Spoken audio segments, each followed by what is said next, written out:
Warning: federal law allows citizens to reproduce, distribute, or exhibit portions of copyrighted motion pictures, videotapes, or video discs under certain circumstances without authorization of the copyright holder. This is called fair use and is allowed for purposes of criticism, news reporting, teaching, and parody, which doesn't infringe of copyright under 17 USC 107.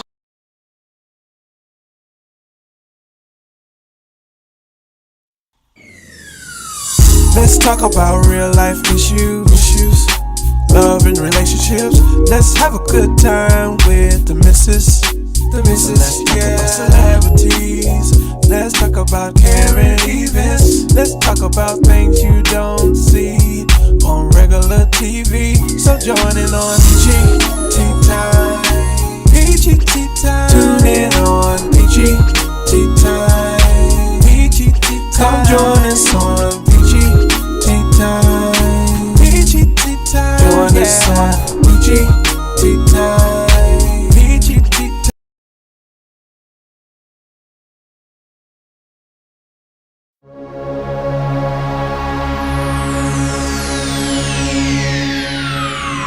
Ladies and gentlemen, may I have your attention, please? The show starts in 10, 9, 8, 7, 6, 5, 4, 3, 2, 1, go. Of the violence. And enough is enough. It stops right now. With candles in their hands, Our praying will not be in vain. community members prayed for victims of gun violence and their loved ones. Have your way, Lord. In just 1 week, 5 people were shot and 4 were killed in Roanoke. This around here is ridiculous. It gotta stop. Like every week somebody is dying and it don't make no freaking sense.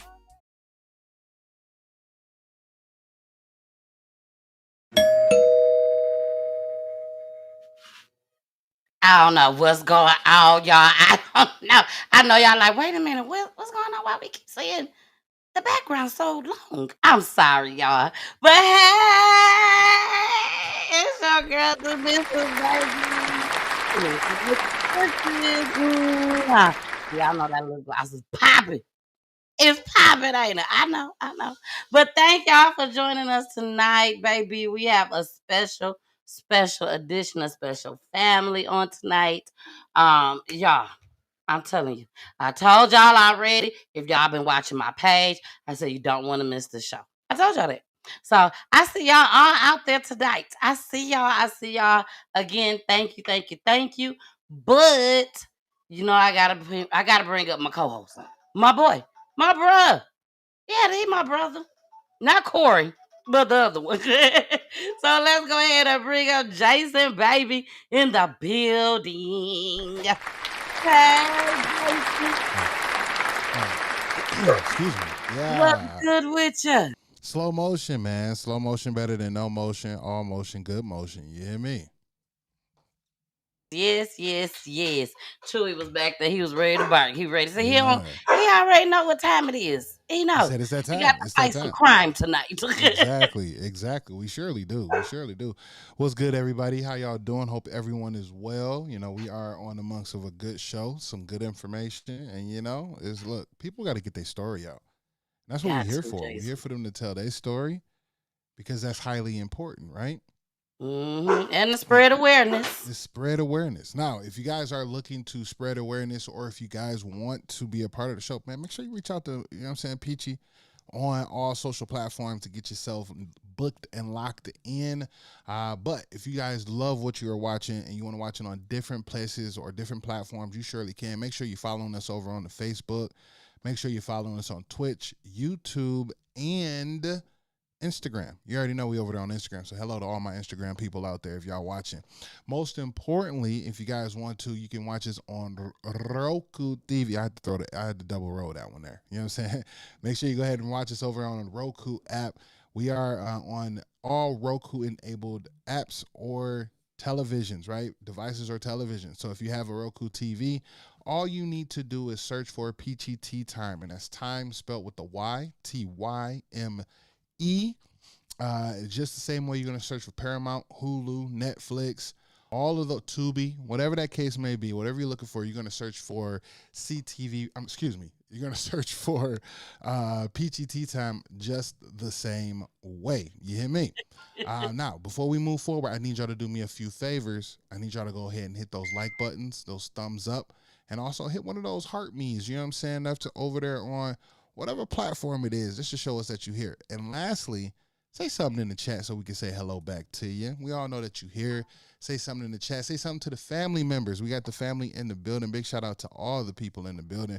We got a PI, Mr. PI Jamal in the building. So if you know any of these guys, go ahead and say hello in the chat so we can go ahead and say, bring it on screen. Yes. Now, y'all, when I tell y'all, everybody watching everywhere tonight, okay?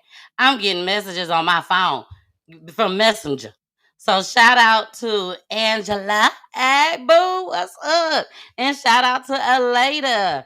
They like, we over here on YouTube, baby. We over here on YouTube. So thank y'all for watching. We are streaming on 3 different Facebook pages, YouTube, Twitch, Instagram, and also our favorite Roku TV. Now, Instagram, you only get an hour. Okay? You only get an hour. So it would be best if y'all just head on over to YouTube right now. Or you can wait till your hour is up. Right about now, y'all probably got about a good 50 some minutes. 50 minutes, like 53 minutes. So you go on over there when y'all think time is up. Or you could just go ahead and just stay on there right now. And then when it's over, y'all just go ahead and go over to the other side. So, all right, Jason, are you ready for tonight? We ready for tonight, man. We ready. We ready for tonight. I met me a new friend, y'all. I met me a new friend. Her name is LaCiann. And no, it's not spelled LASHWAN, baby. It is not. It's spelled LACIANN. Okay? And her mama here too, so she gonna tell us how she came up with that name and that spelling. Cause Jason always talk about me. I thank God I know LaCiann before she came up here. I thank God. Cause they know what tell her how I would have said her name, Jason. Ain't no telling. No. Okay, and I don't know what Jason just said, but maybe y'all heard and I didn't. So let's go ahead. We're gonna bring up the private investigator first, okay? Let's go ahead and bring him up. Y'all remember Jamar? I know y'all remember Jamar. Jamar has been on here before. I think y'all was messaging me after Jamar came on and was like, "Are you sure he a private investigator? Is he somebody asked me, was he a fitness trainer?" Is he a fitness trainer? So Jamar is back, baby. He has been covering this story. He is the investigator of this case. So we had to make sure we bring him on to, give us his side of everything just as well. So let's go ahead and give Jamar that doggone doorbell. Hey! Hey, how y'all doing? We are wonderful. How are you, Jamar? Yeah, I'm doing all right. Glad to be back on here. Yes, and we are so glad to have you. So glad to have you. Before you say anything, I got to make sure that I say this. Everything on this show, y'all, is alleged. Okay? Allegedly, and of course, our favorite, listen language. I hate to say that's our favorite, but it's not really questionable. But Lamar, it's been a minute. How you doing? It definitely been a minute. Been working hard, doing other things, body falling apart, but I'm here. God got you here. God got you here. Yeah. Yes, y'all. Jamar been Yeah. going through some things, but he been trusting in God, Yeah. and God is Mhm. getting him back, healing him. Yeah. And we are so glad because your job is Mhm. not done. All right, Yeah. you got a lot That's of work right. to do. So Yeah. we are glad that you are here. Now, Mm. how long have you been working with this family? About a year after NaSean had passed, I picked up the case after speaking with his family. I actually reached out to his mom when I first heard about him passing because I would see him at the movie theater a whole lot. We were Mhm. doing providing security to a local movie theater here, and I would see him a lot. Almost every weekend, he would come walk into the theater with one of his best friends, and I would let him come in and see the movies. He never caused any issues or whatever. He just, liked to talk about football, grandma and mama. Grandma and mama. That's what I'm Hmm. talking about. Well, I'm glad that you was able to Hmm. connect with him. It's unfortunate, but me and Jason, of course, have never gotten a chance to meet him. But we are honored to have his mom, his cousin, and also his grandma here tonight. So with that being said, y'all, let's go ahead and we're gonna bring up Cuzzo. We're gonna bring up Cuzzo right now. So Cuzzo, it's your turn, Cuzzo. Oh, it's my turn. It's Hello, everyone. your turn, Cuzzo. Now we gotta give you that doorbell. You weren't supposed to come up this shit. I forgot. Sorry. Oh, There I'm go your doorbell. Hey. sorry. How you doing? We are fine. We are fine. AD is in the Yes, ma'am. building. Thank you so much for joining us, AD. Of Um, course. please tell us one of your fondest memories of NaSean. Oh boy, there's several. Him and my son were very close, and I think probably one of my favorite moments of them is when they came and spent. He spent the summer with us when we lived in West Virginia, and him and my son really bonded, and he taught my son how to ride his bike, Mm. and they were about 2 years apart, so my son is younger, and we couldn't teach him how to ride the bike no matter how hard he tried. But when they came up to visit, we had stepped out for a little while, came back, and our son was riding his bike. And I'm like, asked my mom, like, what happened? Like, y'all was out there really practicing with him? She was like, no, his cousin taught him how to ride his bike. So, that was a pretty fond memory. And hey, Born Queen 116. I don't know. So, and then as just watching him grow and to become a man and a young man, and really getting to know his personality. He loved his family very much, especially his sisters. Uh they were the three musketeers. You anywhere you see his sisters, NaSean was right there. Uh, so he really loved his family. He was excited to finally be a big brother when his little sister came along, and I'm just sorry that he didn't get the opportunity to really be a big brother. So yeah. All right. Well, we are about to bring up Mama. Miss LaCiann is in the building.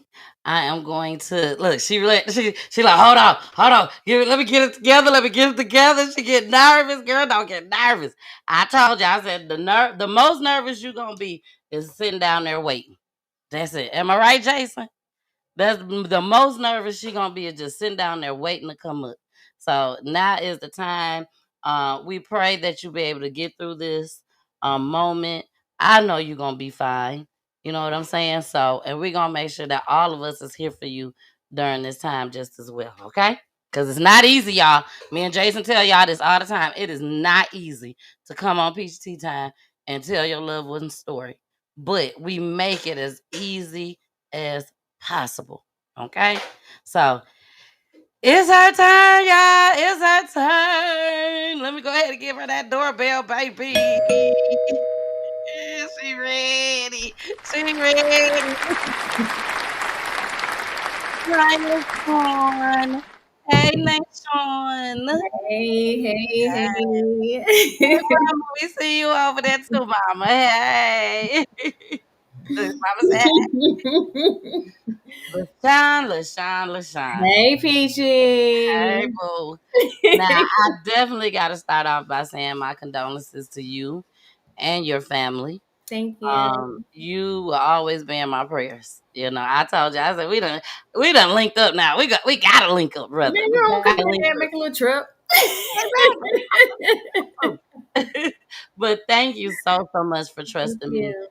with NaSean's story. I really appreciate it. I don't know how many times you've been on the platform and told his story, but I appreciate you for trusting me. We've talked a long time ago, okay? A long time ago.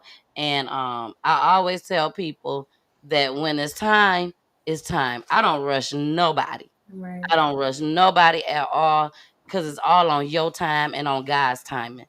And when God says it's time, people always circle back. And I'm right here with my arms wide open, door wide open, like it's the very first time we spoke. So I thank you. I thank you. I thank you. And Jamar, again, I thank you just as well for bringing the family to me. So thank you.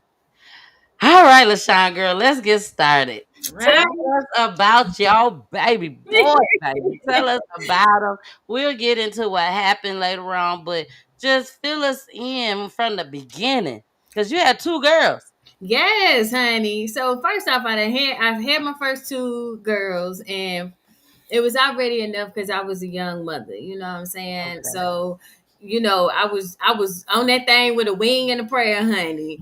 And I turned around and I ended up pregnant again, and I remember going into my sonogram, and I cried all day because I said, if it's another girl, honey, I don't know what I'm gonna do. You know, I said, that's gonna be three girls. Oh my God, I can't do it. Cried the whole time. So my girlfriend was with me at the time, and she was like, first off, I just want to say, like, hey, please, like, if you could just tell her what it is real quick because she is crying, and then we can go through with the rest of everything. And as soon as she turned that little screen around, honey, and I seen that little Peter, I was like, thank God, because what I'm gonna do with another girl. Now, the person right above you is Jason.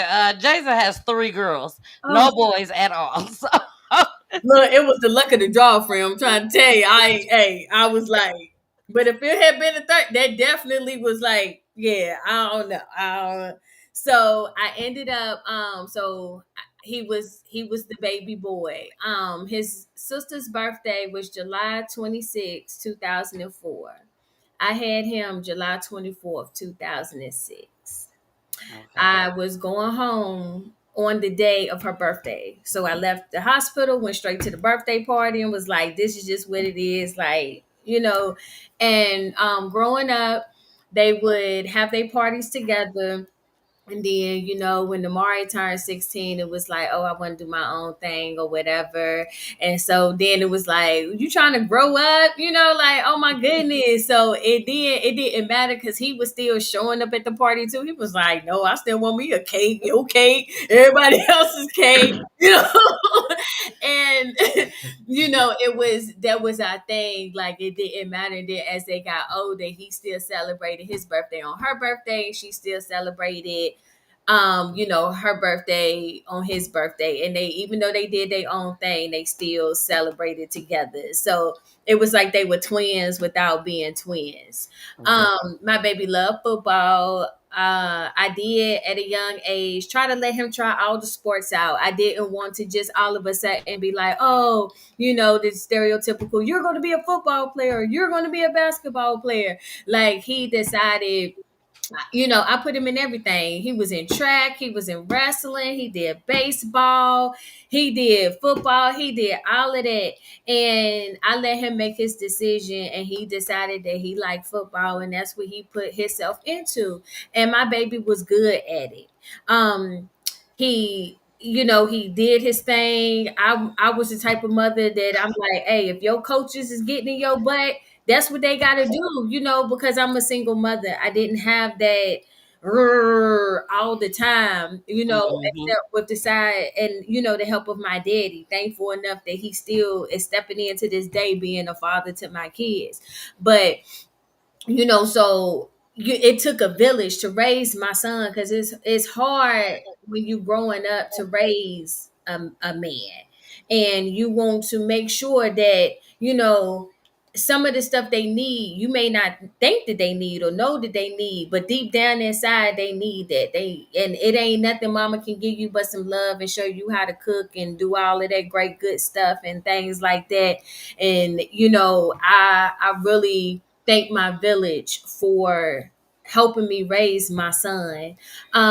He would go out here, he would work on the car with my daddy, he did yard work, he did everything around the house that needed to do, took out the trash, he made sure that everything was good. He was like the protector of everybody.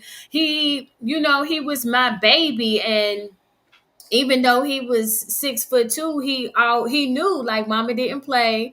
I had to get that together early in line, because I'm like, yo, like I already know when you get older, you gonna be way taller than me. I ain't but 5 foot and some change. What I look like? I'm gonna be swinging around your neck at 16 years old. So I can say my baby respected his mother.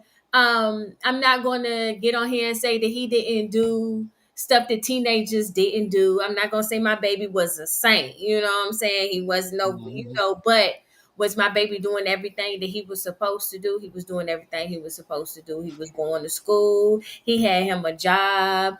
Right before all of this, we had just went and got his ID. He was going to go and get his driver's license. He had already been talking about what car he wanted. Like my baby was doing everything that he was supposed to do for me to know that my baby was about to have a future. Like he was going to be okay. And the whole time my kids grew up with me, and it's always just been me and my kids. It me and my kids. Everywhere we go is me and my kids. If you see one, you see the other one, you see the other one. Like everybody was always together. And when I turned around and I had Lyric, it's like he finally got to be a big brother, and not because you 6'2". It was really because, oh, now you the big brother, and now you understand why your sisters hover over you like this, why they like, oh no, that's my, you know what I'm saying, that's the baby. Now he got to no longer be the baby and had a sibling above him that he was like, I mean below him, that he was like, oh, okay, so now I get it. And he loved her. Like he would have her in there. Now to this day, she loved Hawaiian rolls because of her brother. They would sit in there eating Hawaiian rolls, honey. He would be watching his football, and he would be showing her how to play on the controller. She ain't know nothing about nothing. And what I did know is he was like, she wasn't gonna cry around him. Like when I was over here trying to do her hair one day, and she was crying. And it's like, you ain't got but little baby hair. Let me put little puffs in. She walked around with one puff for the rest of the day because she cried, and her brother was like, "You making my sister cry, and it's okay, and I'ma hold her, and she just gonna go around me with this one puff on the side of her head." So, I knew that he would. I felt my son was going to be great. Not just because he was mine, but just because he was going to be great. Like, you always want your kids to have everything in the world. You always want them to be a well-rounded individual. And I I was robbed of that. Somebody else chose to take that from me and my baby's future, and he just started to get little chin hairs, girl. He was out here about to start his little varsity football. And yeah, that was my baby. Okay, okay, okay. Now, a lot of teenagers, once they get 15, I say 14, 15, 16, some of them, they fly right. And some of them, they may give mama and daddy some problems from here and time, from here and there. Did you go through anything like that with NaSean? Just the typical being a teenager. Now, he did that when he was like 10 and 11. You know what I'm saying? When he started, and then I had to bring it in. Because what I did not want, like I said, was to be trying to fight with a 6'2", 16-year-old. I already knew he wasn't going to be small. I already knew that. When you see in the community mothers who can't control their kids, and then they do just be out in the streets and be willy-nilly in and doing everything. My baby was at, you know what I'm saying, like he would come home, my baby, he'll be like, mama spending the night at such and such house. Oh, okay. 1 o'clock, he calling to be like, no, never mind, mama, come pick me up. And you know what I'm saying? Or I get a call in the morning and he done went to my mama house and slept over there. And you know what I'm saying? And he was not out in the streets doing anything. My baby was out here like cutting people's yards. He was hanging out with his family. He was fooling around with my daddy. You know what I'm saying? Like going over there doing stuff because my mama then turned around here, went to Home Depot, decided she wanted to start a project and leaving then is my son over here having to paint the ceilings and pull down curtain rod. He was that type of kid. Now he did go and hang out with the boys, you know what I'm saying? He did do little stuff like that. You know, he did like some of the typical stuff. But did my child ever have me going down here, having to get him out of jail? Did he ever have like, girls over here talking about some 5 chicks showing up here pregnant by them, like any of that? My son ain't, I did not have to deal with none of that. Like I was still cutting my son's toenails. He was still coming lay in the bed with me. It just Mhm. to be like, and he would be with his sisters. He was girl. Everything. He was everything to you. Now I forgot to mention Charlotte is here, the counselor lady. That's Miss Charlotte. Miss Charlotte, this is LaShawn Hey, and girl. her family. We Hey got everyone. yes, Go and up ahead. but above you, Charlotte is our private investigator. Jamar has been on here before, but I don't know if you was on with us when Jamar came on. I'm not sure, but this is his second time on here with us, so he's not gonna. This is not gonna be the last time. Jamar gonna come back on here again. Right, because he gonna have to keep me in line. If I get back on here, he gonna have to come on here. Yes, girl. He said he gonna have to keep it low. Now, let's go ahead and go back to when you said that he did hang out with different type of people, young boys and everything. Was these boys that he was hanging out with, was they gang affiliated, or they was just the typical kids that Just he grew up regular with? kids, like some of the people he played football with, some of the kids he knew from, in middle school. Our town isn't that big, you know what I'm saying? Everybody knows somebody to know somebody to know somebody. Mm, So it wasn't nothing, not like that. My child was nowhere gang affiliated with anything. You know what I'm saying? He was gang divers. That's what he was doing over here. So he wasn't, out here doing anything like that. He wasn't out here like, doing nothing reckless. He wasn't out here like, stealing cars. He wasn't out here robbing people. He wasn't selling dope, nothing. He wasn't doing nothing like that. He was just a regular kid. So regular kid. All right, all right. Well, what we're gonna do is we're gonna play a news broadcasting clip. All right. What she said? We gonna play a news broadcasting clip.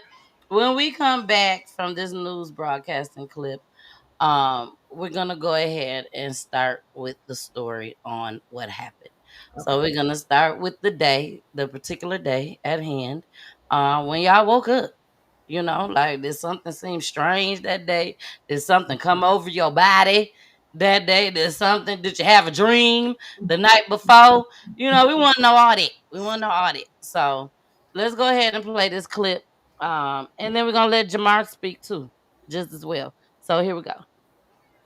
NaSean Divers was 16 years old when he was shot and killed. Right now, he should be preparing for prom and getting his cap and gown for graduation.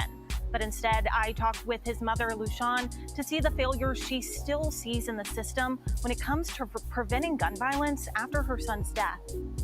The way he came in, he was in his mama's arms when he left. LaCiann Divers carries a piece of her son, NaSean, wherever she goes. For somebody else to decide that I was done being his mother. NaSean was shot and killed in 2022. He was only 16 years old.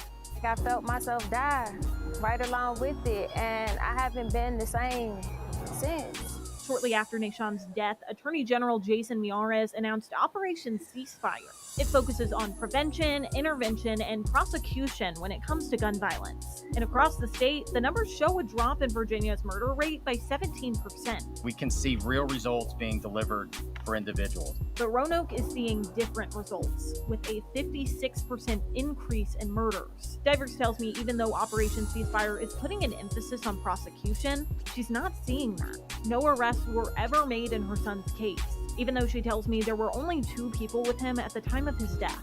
You say what you need to say, but until you actually live in the core of it and it actually happens to you in your home, your backyard, your uncle's house, whatever, when it hits you close, that's when you realize there's a problem. She tells me change will really come when the people behind Operation Ceasefire start treating each case as if it's their own child. If you could say something to them as a mother who has lost their child to gun violence, what would you say to them? You may get 20 on your desk a day, you may get 2 on your desk a day. Every child, you should look at them as that's your child. And work your case accordingly to that. Try and do everything that you possibly can and devote your time. And if you need help, say you need help. LaCiann tells me she'll continue to fight. All right. So, LaCiann, let's go ahead and let's get this thing going, baby. Let us know what happened that day. What happened that day when y'all woke up? Because he was living with you, right? Yeah. Okay. He ain't in the streets. He be staying with grandma. He be staying with auntie, uncle. All my kids got to be under the feathers, honey. I got to know where they at. They grown now, and I still got to know where they at and smell them and see them every day. Because now I'm extra crazy. So you're not extra crazy, just a little extra protective. You're not extra crazy at all. Because I think we all would be like this. Yes, you know what I'm saying. But yeah, let us know what happened in the beginning. So it was Saturday morning, and one of the individuals was at the house that morning. And it wasn't nothing for his friends to come over to the house and hang out and all of that. And I kind of felt that in myself as being like, hey, if at least this way, if y'all here, I can be a little more comfortable. I know what's going on. That type of stuff. Y'all want to eat. Y'all want to have snacks. I go get some Gatorade. Y'all playing the game. Y'all good? You straight? All right. You know what I'm saying? It didn't matter if I had NBA Youngboy or Pop Smoke playing upstairs or whatever was going on. Because you know what? They in the house. Okay. And so he came, the little boy was over here one night, and my mama had came over, and it was just, my mama said she just had a weird little, feel of the day. But to me, I was like, they always over here. It's no biggie. So, he already had an appointment to get his hair done. He had to go to the barbershop because my son was fancy, y'all. He was fancy, y'all. Some of these little pictures, he gonna be like, Ma, you couldn't have put nothing there. Baby, it's hard, he fancy, he girl. So I had told him, I said, well, tell them they need to go home. You got to start getting yourself together and stuff like that. So the boy left. He went with my mama real quick because he wanted some sausage gravy. And, he always got what he wanted from my mama. It didn't matter. She'll turn around here and go out here and pluck the chicken herself and kill it if that's what he wants. You know what I'm saying? So she went out there. He had got some sausage gravy made that morning. He came back. He took a shower, and I took him over to my cousin's to get his hair done. And then it was now I look back on it, it's weird because he's seen people that he didn't normally see that day. So when he pulled up at my cousin's house, he ended up seeing his aunt and his uncle. And they talked to him a little bit or whatever. I'm like, "You good, baby? You good?" He was like, "Yeah, well, I'm gonna get my hair done, all of that stuff." So he went, he got his hair done. He called me and told me he was ready. I went and picked him up. We went to the hood store. He wanted some hot dogs and some fries. So we went over there. We got us a little something. We ate. Came back to the house. He had talked to his sister. His sister had pulled up. They was, roughhousing a little bit in the yard. The neighbor across the street came over, and we would just had like a conversation. We was just, so all of that. He got himself together. I went and picked up one of his, um, I guess like an associate, because at the time he was a friend, but after going through all of this, if he was really his friend, he should have moved differently or whatever. So we picked up his friend, him, they went over, I dropped him off at the barbershop. He was at his cousin's barbershop.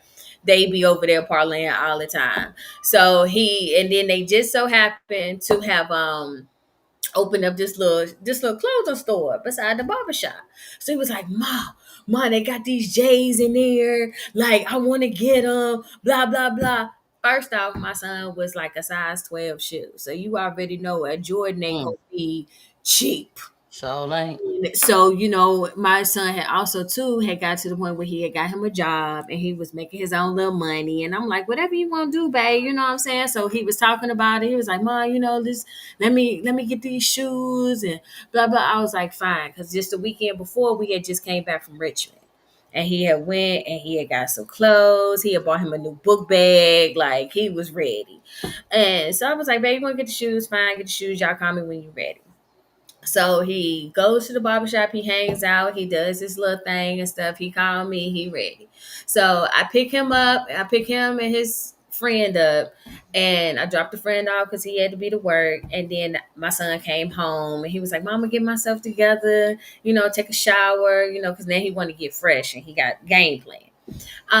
So I go to the grocery store and stuff like that. And then I come back and I had already like kind of cleaned up the house. It's fall time. So earlier while he was out doing his thing, I had cleaned. I had, I got the fall candles burning. Like, it was home. So I came in, and before I got home, he texted me, he said, Ma, can my friends come over? And I'm like, yeah, whatever, just let me know. I'll be there in a little bit. So I pull up, and the time I walk in and stuff like that, the boys is coming through the back door. And two of them, it was the dude from earlier that day, and then they brought this other little boy who had just started hanging out with him. I maybe had seen him like 2 times or whatnot. So they coming through the door and they like, hey, how you doing? I'm like, well, what's up? How y'all doing? And Sean was like, Mom, we gonna go back here. I'm gonna try and get my TV together and we gonna play the game. And I'm like, okay, that's cool, whatever. So he look around, he said, oh, you done bought some shrimp? I said, yeah. He was like, you ain't gonna fix me none? I was like, sure, babe, I'll fix you some shrimp. You know what I'm saying? I'll fix you a little something, put it together and stuff like that. So, like you too, Keith. So I turned around or whatever. I put this little stuff in the microwave and get that together. He ran across the street to talk to one of the neighbors, and the 2 boys were still chilling in his room. So I go downstairs in my room. Lyric at the time, she just turned 1 not that long ago. And so I'm downstairs trying to lay her down, girl, watching the first 48. And my son come back from across the street and he come downstairs and he like, Mom, you want to take me to the store? And I was like, man, your daughter, your sister in here sleep. I was like, she sleep. She, she's trying to go to bed. So what's going on? And I said, y'all got snacks upstairs? He was like, yeah, but Mom, I don't want them eating up all my food. And I was like, I said, yeah, I get it. So then after that, he had stumped his toe earlier that day. And I know I had asked him about it. I said, well, Sean, what's going on with your foot? And so he pulls his socks off, and I'm like, why your toenails look like this? Like, oh my God. You know, I was like, come on over here, lay down here, let me cut your toenails. So he laying there, he cutting his toenails, and I told him, I said, well, ask your sister if she can come and get you and take you to the store. You know, I said, because, you know, Lyric is almost asleep, and that's just, you know, she almost about to get off. They hung out anyway. They would always do their thing. They, you know. So How old was his sisters? let's see, at the time that would be Nautica was 20 and Namari had just turned 18. She had just graduated. Girl, let me give you a hand clap first of all. Cause baby, you do not look like you had two grown daughters. My name when they say that Oh back my on God. crack. It don't crack. Oh my God. That's amazing. But Well, thank okay. you. 20 and So 18. yeah, so he was laying there with the phone. He was like, yeah, Mom, she said that she gonna take me to the store when she get here. She on the way. He was like, hurry up and finish my toes and stuff. He was like, is they upstairs in my room? And I, you know, I said, it's all right, it's all right. So at the meantime, he was playing with Lyric a little bit, and he was like, all right. And I had just said something to him about how I don't have pictures of him in my phone. And I was like, you be out here being fancy. I'm pretty sure you be out here sending them little girls your pictures. Like, you don't send me no pictures. He was like, Mom, okay, I'm going to send you some pictures. I'm going to send you some tomorrow. I'm like, okay, because, you know, you out here being fancy. So he goes upstairs. I go to get in the bed, and I heard, pow! I jump out the bed. I'm like, what the fuck is that? So one of the boys run downstairs and say, call 911, Sean been shot. And I'm like, what you mean he been shot? So then my son run down the stairs behind him, and he got his shirt off, and he like, Mom, I been shot. And I don't even know where the fuck my brain went. You know what I'm saying? It's like, what do you mean? So I was like, call 911. I could not find my phone, which didn't make no sense. Cause you know what I'm saying? Like I couldn't find it. I'm going all through the sheets. He's standing and looking at himself in the mirror, like looking at the gunshot. He hear the door shut and the boy runs outside. My son runs out behind him. I called 911. I said, hey, I need an ambulance to my address. My son been shot. And at that time, I just ran outside to be like, where's my son? You know, so I don't see him. I don't see him. I'm like, where's my son? He runs up to me. He say, Mom, I can't breathe. And I'm like, babe, wait. And he fall out in front of me. And I'm over him trying to like stop the bleeding. I'm in healthcare, y'all. You know what I'm saying? You know what to do. At that time, I thought of all the 50 things that I needed to do to try and save my baby. Like, okay, I need to apply pressure. I need some oxygen. I need like, you know what I'm saying? Everything that I thought that I could try to do to save my baby. And he took one last breath and he called me. He said, Mom. And my baby closed his eyes on me. When I tell you I felt my life leave my body, like it left. When he took his breath, it left.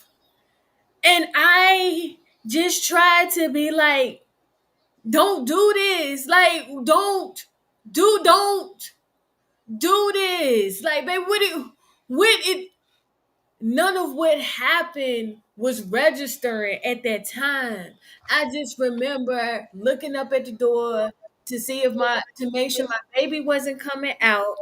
I remember hollering at the people on the phone to be like, hurry up. Like, what is you doing? Like, my son is dying in front of me. Like, what are you doing?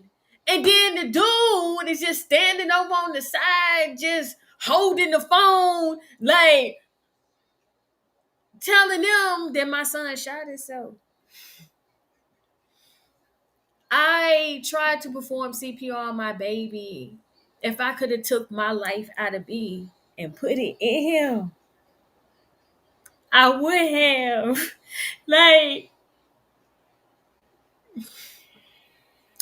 my baby was gone. Um, the police showed up. They tried to pull me off of my son. I said, until somebody jump off of an ambulance and know what they doing, can get off of here and try to save my baby, I'm not gonna stop trying to save him. Like, I'm not gonna stop doing it. The EMT people came. All it is at the time, the police officer pushed me off my child. I had an issue with them. I jumped straight on the boy. I tried to take his head off. I was like, because what did you do? Like, what did you do? What did you do? My baby was just, what did you do?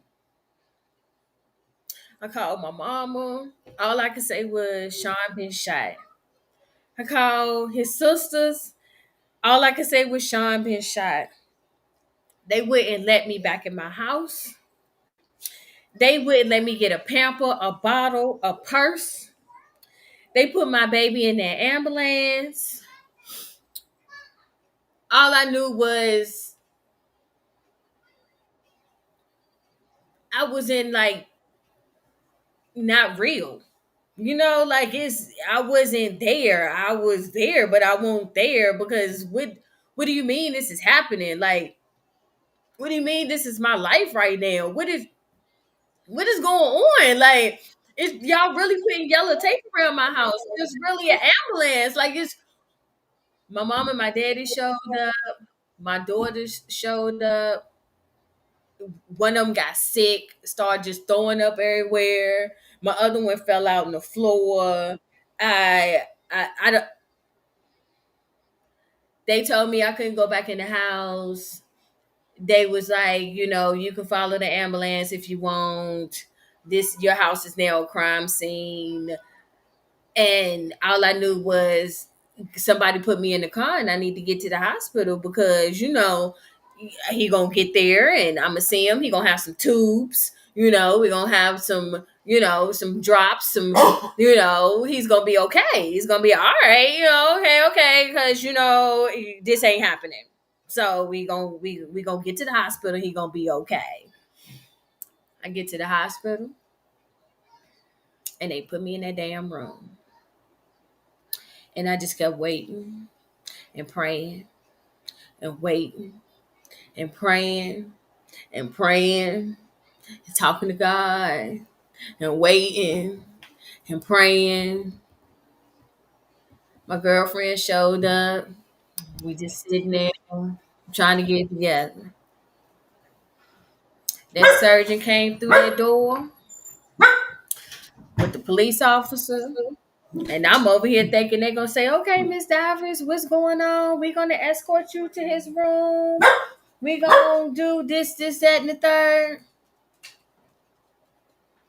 They told me we did all that we could do, Miss Divers, to save your son.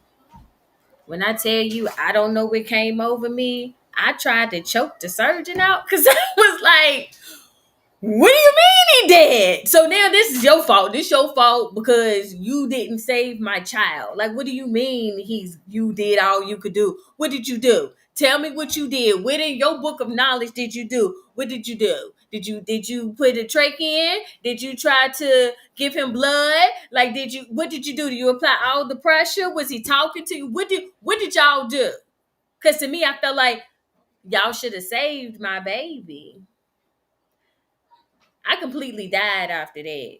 Like, this person right here, this is LaCiann, but the LaCiann that was the mother of them 4 kids, she died that day. I felt my soul leave my body. Everybody came to the hospital. It won't no words. It won't no words. It's like once everybody walked in, they already knew what it was.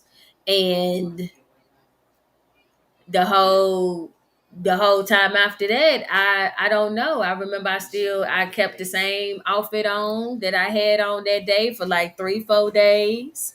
I went to sleep and woke up crying and screaming and howling because I was like, it came back to reality that it wasn't a dream. My son was really gone. He was really not coming back. He's not, this is really his blood on me. This is really like, what do you mean? He's gone. I don't know. Like I was a hot mess.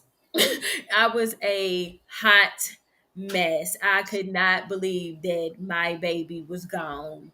And in my head, I thought that, oh, okay, you got justice. You know, oh, I something is going on. We gonna figure it out. Like, let me get my mind right. Figure it out. You know, and I came home that Monday because I just knew I wanted to go home. I didn't care that he was shot here. I didn't care what was going on. I just knew I needed to be in my safe space and I needed to be home. I pull up. My baby's AirPod is still in the grass. The shirt that we was trying to use to save him was still in the grass. I had went in the house. Luckily, my daddy and my best friend's husband had came over here and kind of cleaned up whatever was going on before I got here. And I went in my bathroom to take a shower and I heard my son as clear as day say, "Ma, I didn't mean for this to happen." And he was like, "I'm sorry. It could have just been me in my head. I don't know." But when they tell you that when somebody wants to speak to you, and if they want to, you're going to hear it. I heard it like clear as day. And then I knew like a little bit it was I wasn't at peace, but I knew my baby knew that this wasn't supposed to happen. Like what? And from that point forth, it was like I gotta make some moves. Like somebody is gonna be held accountable. Just like everybody say, if something was to ever happen to one of my kids, if something was to happen, I would do this, I would do that, da da da da da da da. When you're there and you got all of what you got, losing your shit ain't the first thing that you were able to do. You know what I'm saying? You got to take a step back and be like, okay, like, and it was hard. It was hard. The detectives came that day. They came and they was like, we're gonna do everything that we can do and blah blah blah. And at that time, that's what I told Detective Patty. I said, look, I want you to know something. My son went out here selling dope. He went out here in the streets. He didn't get shot out here doing something he ain't had no business. My baby got shot in the house. In the house. We weren't in here, doing anything. We was not, it was my baby shrimp was still in the microwave, y'all. Like Mm.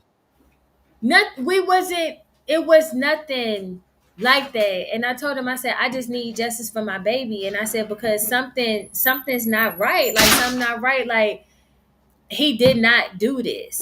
Like something's not right. And from that point forth, um Jamaica. The dog named Jamaica, y'all. Jamaica. And she would bark like she's a 200-pound pit bull, and she thug girl. She ain't. But I wanna say something, and I don't mean to cut you off, but I have to say this. The way you explained that story, oh my gosh, it probably wasn't a dry eye that was watching this. Like you literally put us in that moment. Literally. I live it every day though, Peach. I don't. I We've had so many families on Peachy Tea Tyme, but baby, the way you just told that story, the way you let us know how you felt, the everything that was going on inside of you. Wow. I know. AD, when you heard what happened, take us back to when you heard what happened. Oh,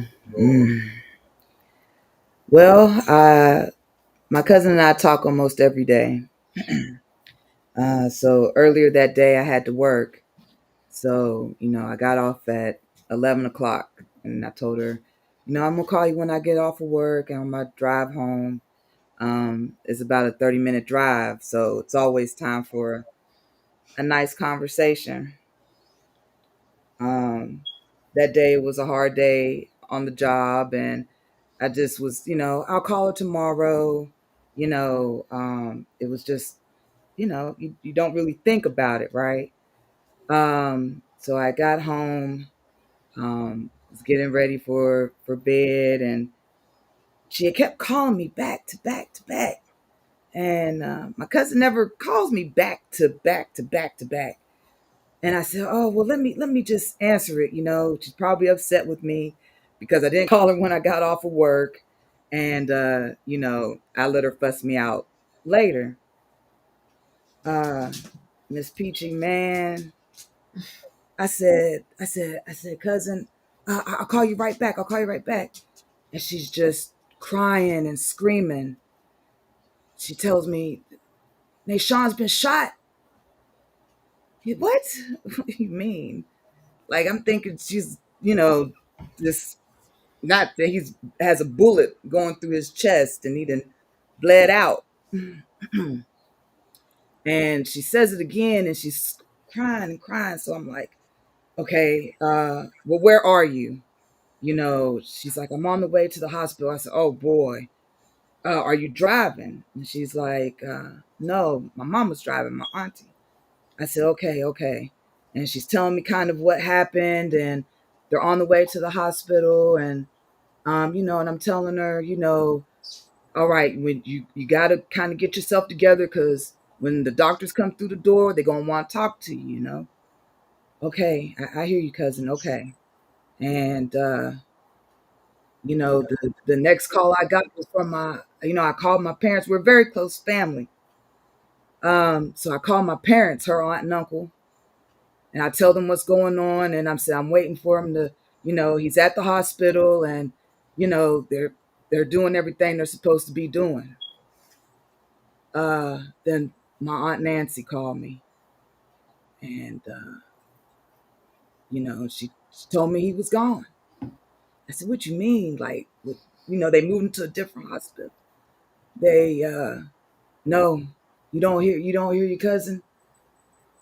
And I'm like, he's gone. Like, then the doctors came, and we're all trying to process it. And at the time, I have to, tell my son and my husband, and I tell my husband first, and then we go and tell my son, and I mean he was crushed, shattered, and I'm like, well, I want to know what happened because it's like, we just saw each other a week ago. We were at a family get together. We had taken pictures. The boys was bonding. They went go-karting. My son was so happy because, he was getting to the age where he could finally hang out with his older cousin. They were really close when they were little. We live a couple states away. And but we always try to make time to see each other. Holidays, birthdays, just regular days of cookouts and stuff.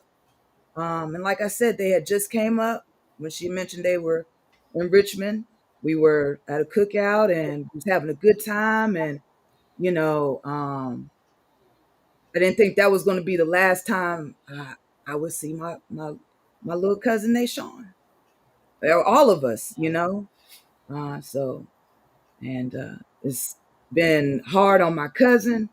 She has most definitely changed, but I'm also very proud of her for standing up and being an advocate for her son through all of this, through trying to be there for her daughters, be there for her parents, um, because I know that because I've talked to her to where, we're just like walking around in circles together, trying to figure out, what to do. And, you know, I, I have been with her, you know, we've been together for a long time. And I know that, that crushed her, it Mhm. changed her, but she's being an advocate, like I said, for her son, for the other mothers out there, and I'm proud of her. I look up to her, and I admire her strength. And I hope one day when I grow up, be a strong woman like my cousin. I Yeah. love you, girl. I love you too, man. Aw. Mm-mm. All right. Now we are going to bring up the private investigator, Jamar. Um, Jamar, Mhm. LaShawn, I'm assuming may have reached out to you or you have reached out to her. Take us back to how y'all linked up. Let's say it like Okay.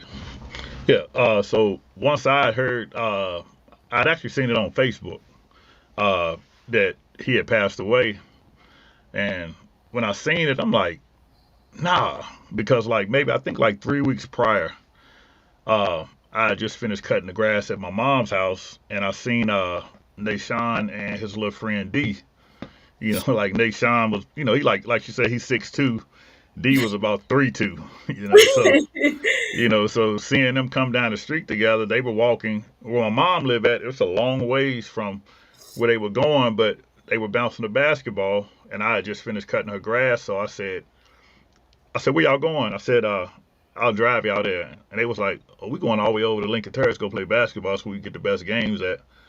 I said, I'll take y'all over there. So it was just, like a chance to talk to them, other than them always seeing me in, a gun and a uniform. You know what I mean?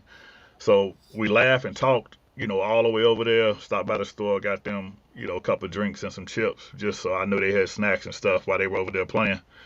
And he was talking about like getting stronger, for football, and he wanted to start lifting weights.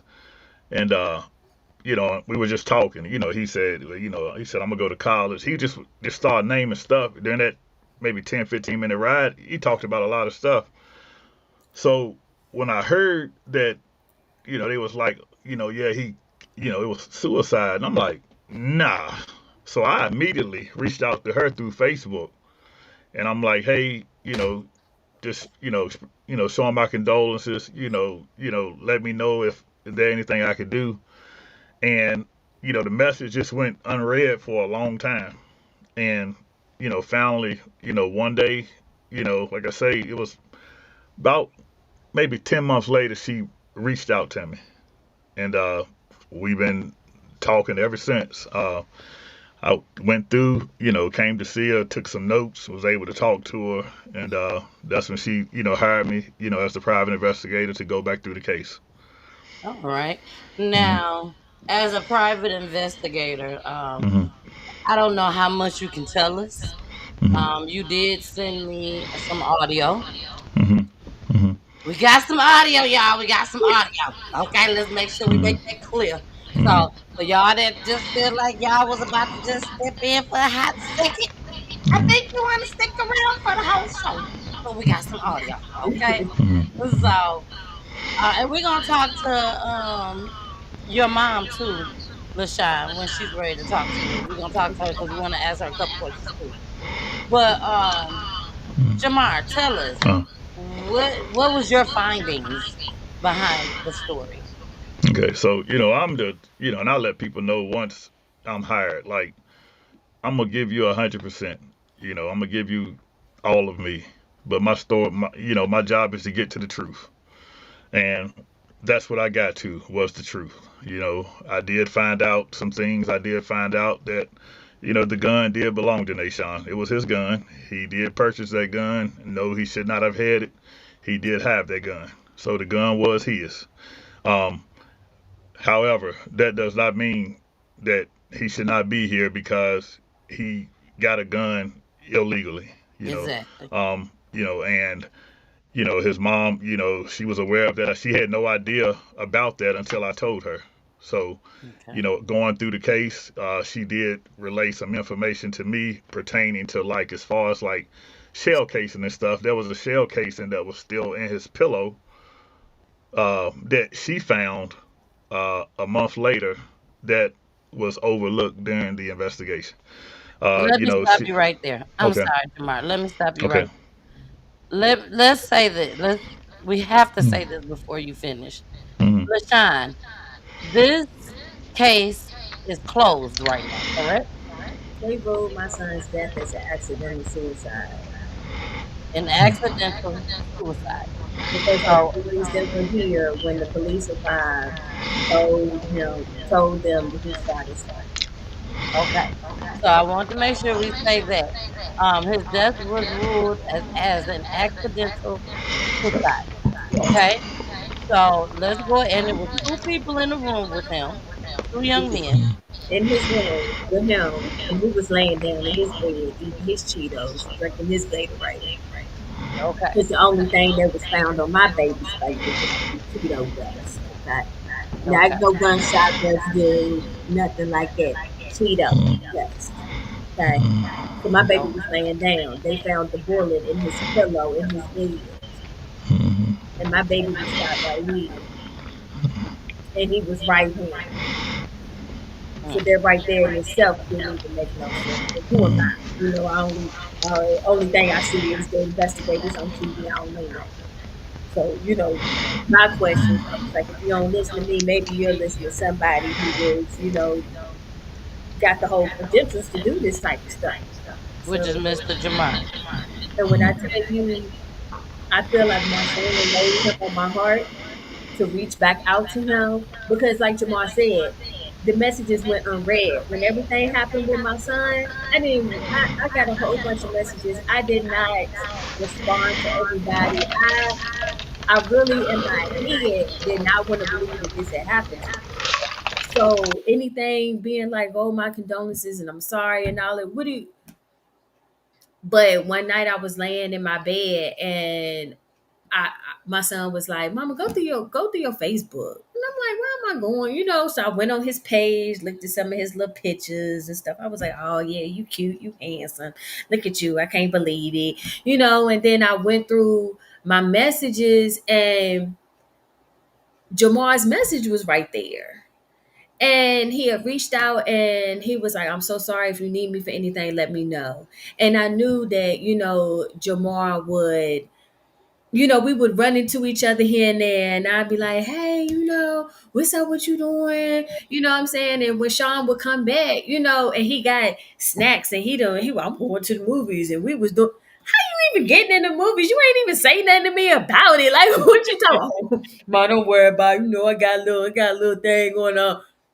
And I'm like, okay, son, you know what I'm saying? So I knew, this is how I knew Jamar. And then I also knew him from the church. You know what I'm saying? I know his mama, I know his sisters. Like, I knew him. So when it was laid on me to reach out to Jamar, and I was like, I texted him right then and there. It was in the middle of the night. And I said, I know this is late. I know, but if you can reach out to me, because by this time I had met with the Commonwealth attorney and the detective, and that's when they had told me that they ruled my son's death as an accidental suicide.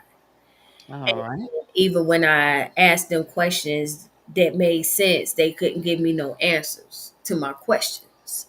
And they just kept coming back with a roundabout BS and more words to say.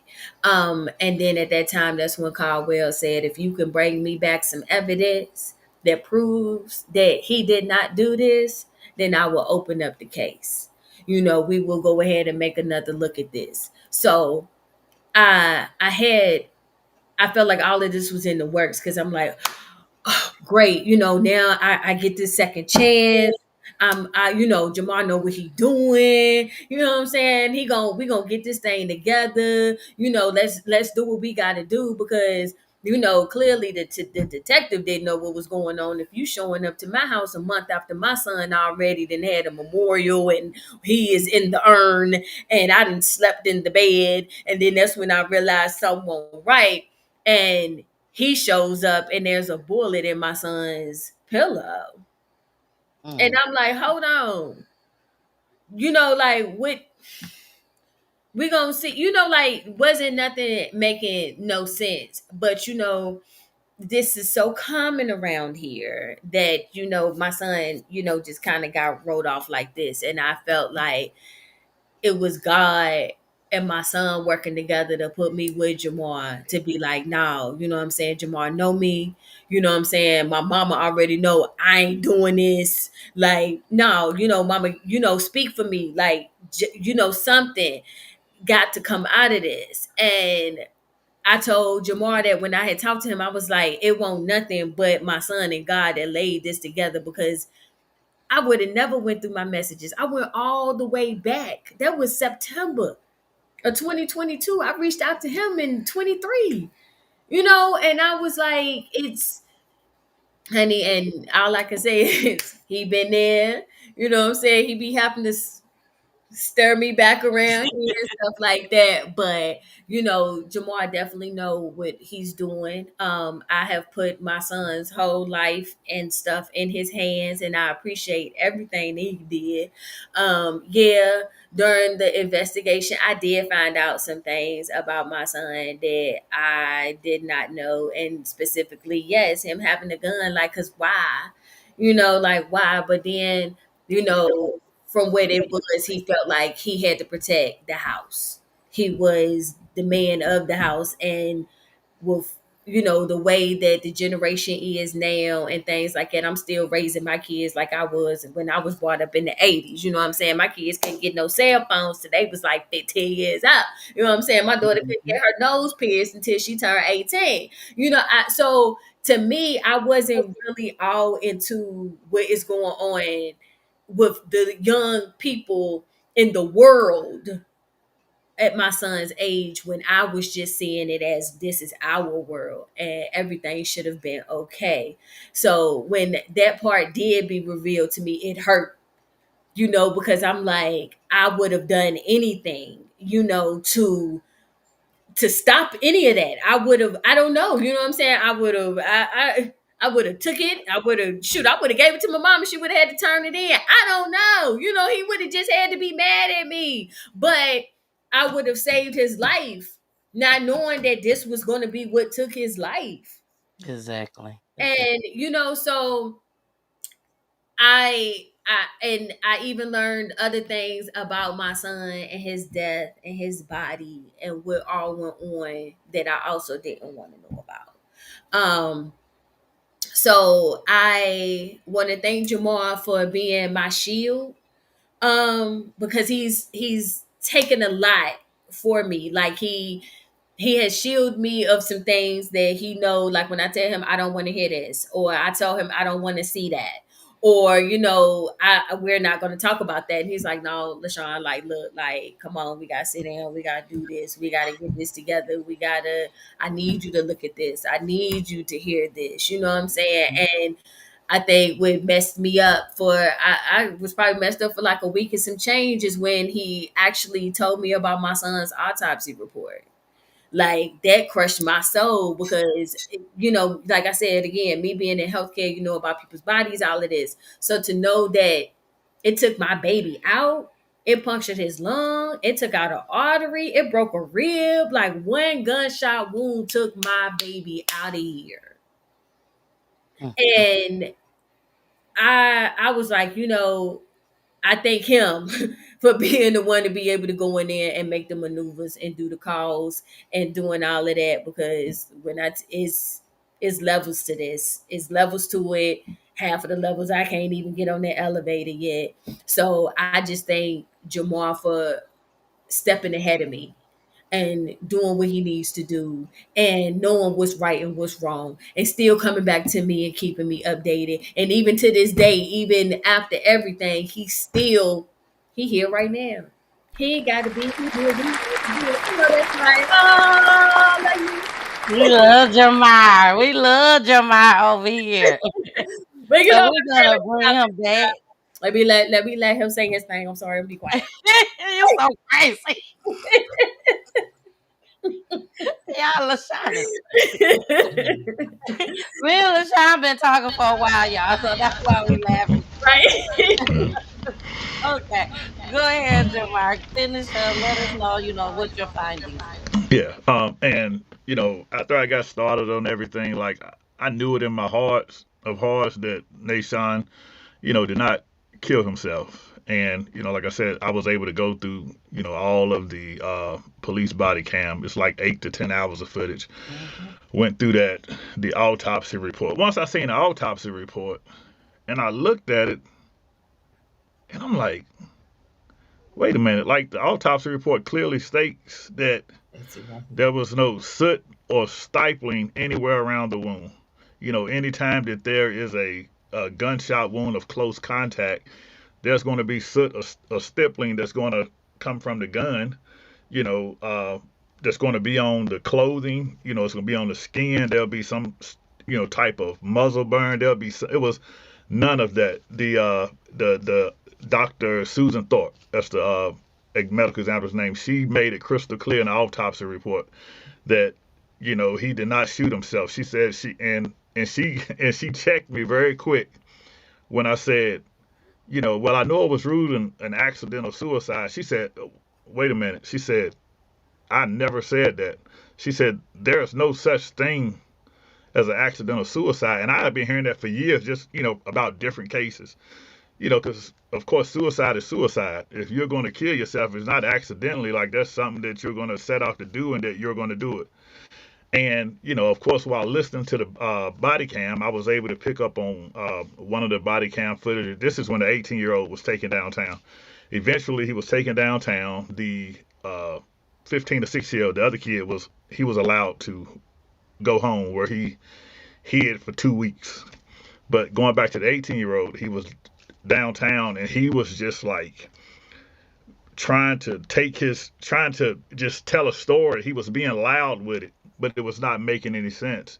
But then he states that, oh yeah, he said he was out of his mind. Now I'd already talked to Sean and she had told me like, hey, I done my son's fingernails, I done his toenails. He talked to us like, she had no idea that she would be doing her son's fingernails and toenails for his own funeral. She would have never let him leave out that room had that would have been something she had known.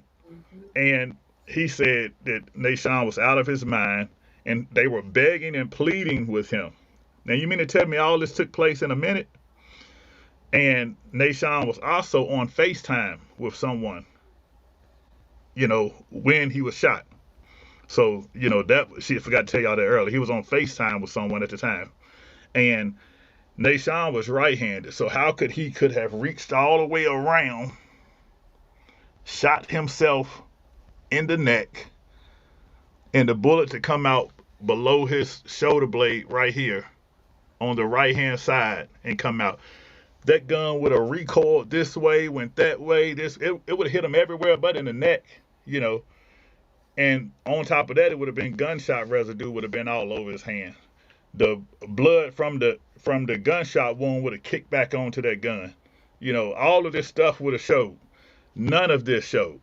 And he also made the statement that, oh, he put the gun to his chest and just pulled the trigger. So there's a big difference between the middle of your chest and your neck. That's just, it can't happen. I've talked to people in ATF. I've talked to people other different, places. Like, there's no way that could have happened. Like he would have had to have somebody come, hold, help him pull his trigger. That gunshot came from more than an arm's length away, and it came at an angle. And like when I'm doing an investigation, I pray, and I ask God just to lead me, to find the right, answers to get stuff that can be proven, and everything I found can be proven. Everything I found, because when it's the truth, all you got to do is show it. So going back to NaSean's friend, D, I'm just gonna say his name because he said he was his best friend. Uh, I spoke to him numerous of times, and he just kept telling me. He said, "Mr. Fuel," he said, "you need to talk to one of the guys in the room." He said he wants to talk. Matter of fact, he reached out to Sean several times to tell her that one of the young men in the room wanted to come by and sit down and talk with her and tell her everything that happened in the room that night. And it just like he would tell her he was going to come, then he didn't show up. He would tell her he was going to come, then he never would call. So family, NaSean's best friend was like, hey, he wants to talk and he wants to tell the truth. And after I talked to him, he broke down and told me the truth. He said that night that the other individual that was in the room, he said, that he liked to play with the gun. He said he had played with the gun on numerous occasions, and he said before NaSean was shot that night and killed, he said that the guy had actually pointed the gun at him. He said so he pushed the hand away, telling him like man, don't point the gun at me. So when he pushed it away, he just took the gun, turned it around, and NaSean had just came in the room and I guess kind of dove on the bed, like let them know, like I guess they were ready to go to the store. And he just pointed the gun at him first. Then when he pushed it away, he took it at him and pulled the trigger. And he said when it went off, like it just, it caught everybody off guard. And he said that NaSean kind of like grabbed his, up here saying like, man, I've been shot. And that's when the other guy ran out the room and NaSean took off running behind him. So I think NaSean probably So thought when did the third person run? He stayed behind.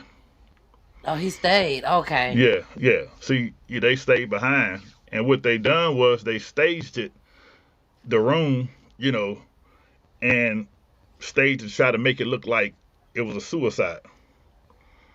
So you had a 15-year-old and a 18-year-old that was able to stage a scene like that, And this is the thing right here. Okay, like, no, you didn't wake up that morning and plan to kill NaSean, but you did kill NaSean. Like you did kill him. 18 years old in the Commonwealth of Virginia, you're considered a grown man. In the Commonwealth of Virginia, we all know right from wrong. You did kill him. Although it was his gun, you did kill him. Like there are numerous of charges that that he could be charged with. Involuntary manslaughter. I think like malicious wound. Like it's a lot of charges. I'm not the Commonwealth attorney, so I don't want to be stating the wrong thing, but I know involuntary manslaughter is a charge. Tampering with a crime scene. It was that obstruction of justice. It's a lot of stuff that that you could be held accountable for. And I'm sorry.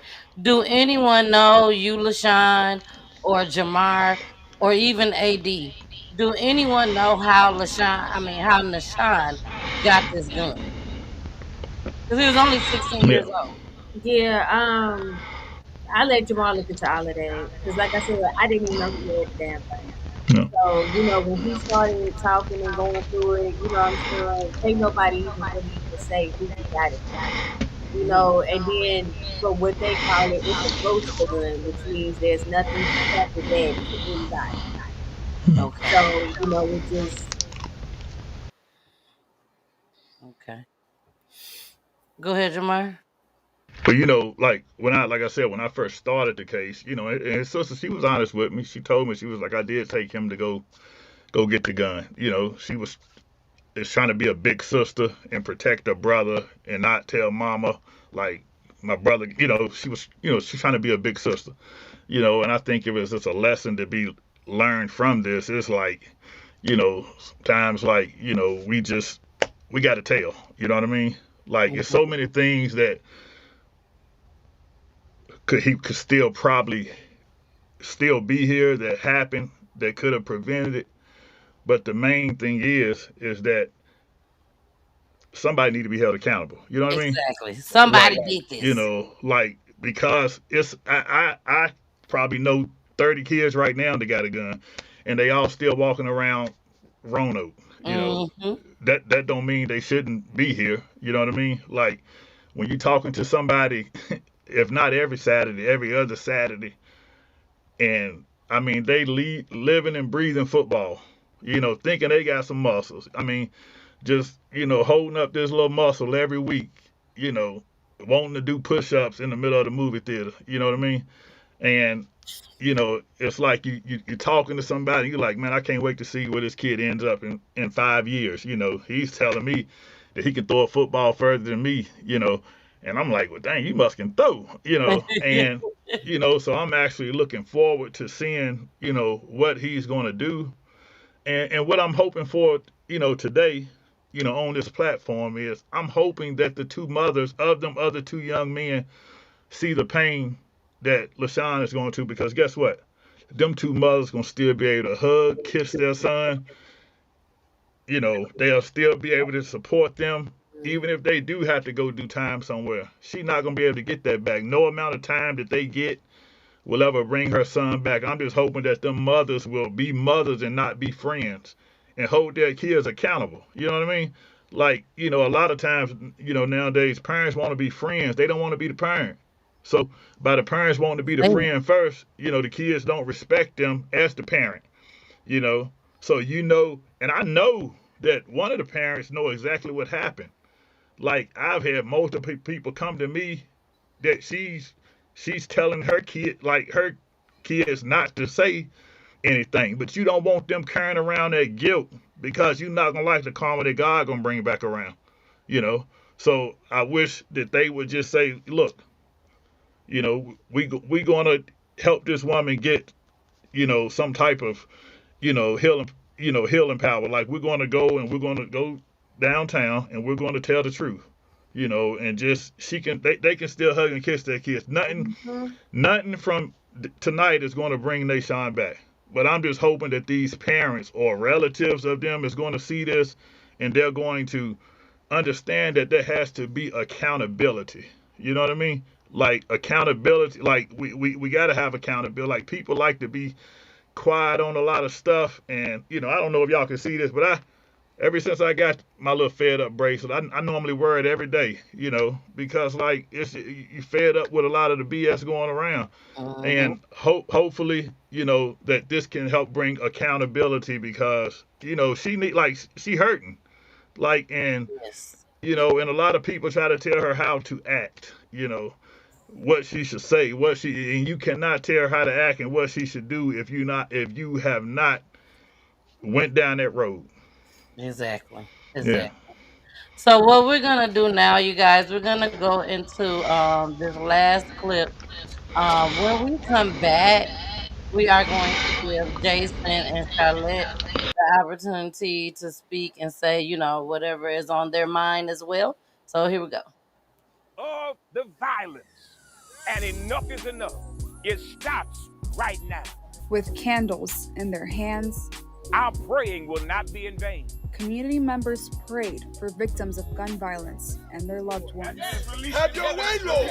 In just 1 week, 5 people were shot and 4 were killed in Roanoke.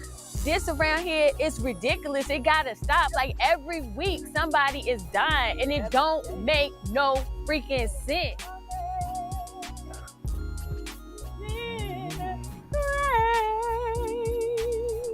LaCiann Divers lost her son almost a year ago.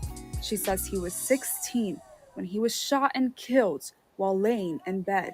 The pain that I feel, I don't wish that on no parent.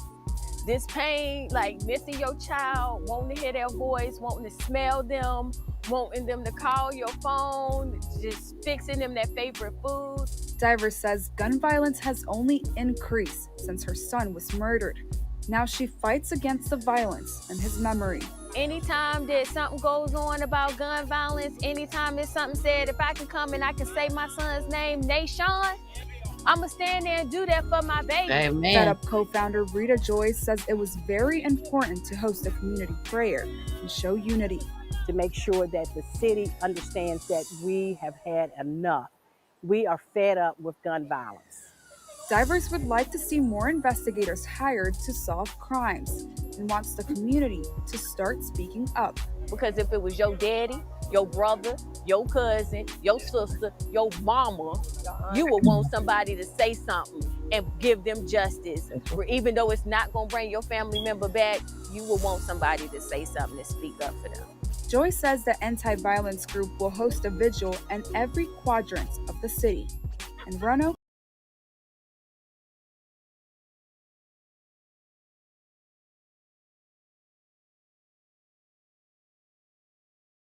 Hey y'all, it's your girl Demissus. Demissus with the kisses, baby. Mwah. Or you can call me Miss Peachy.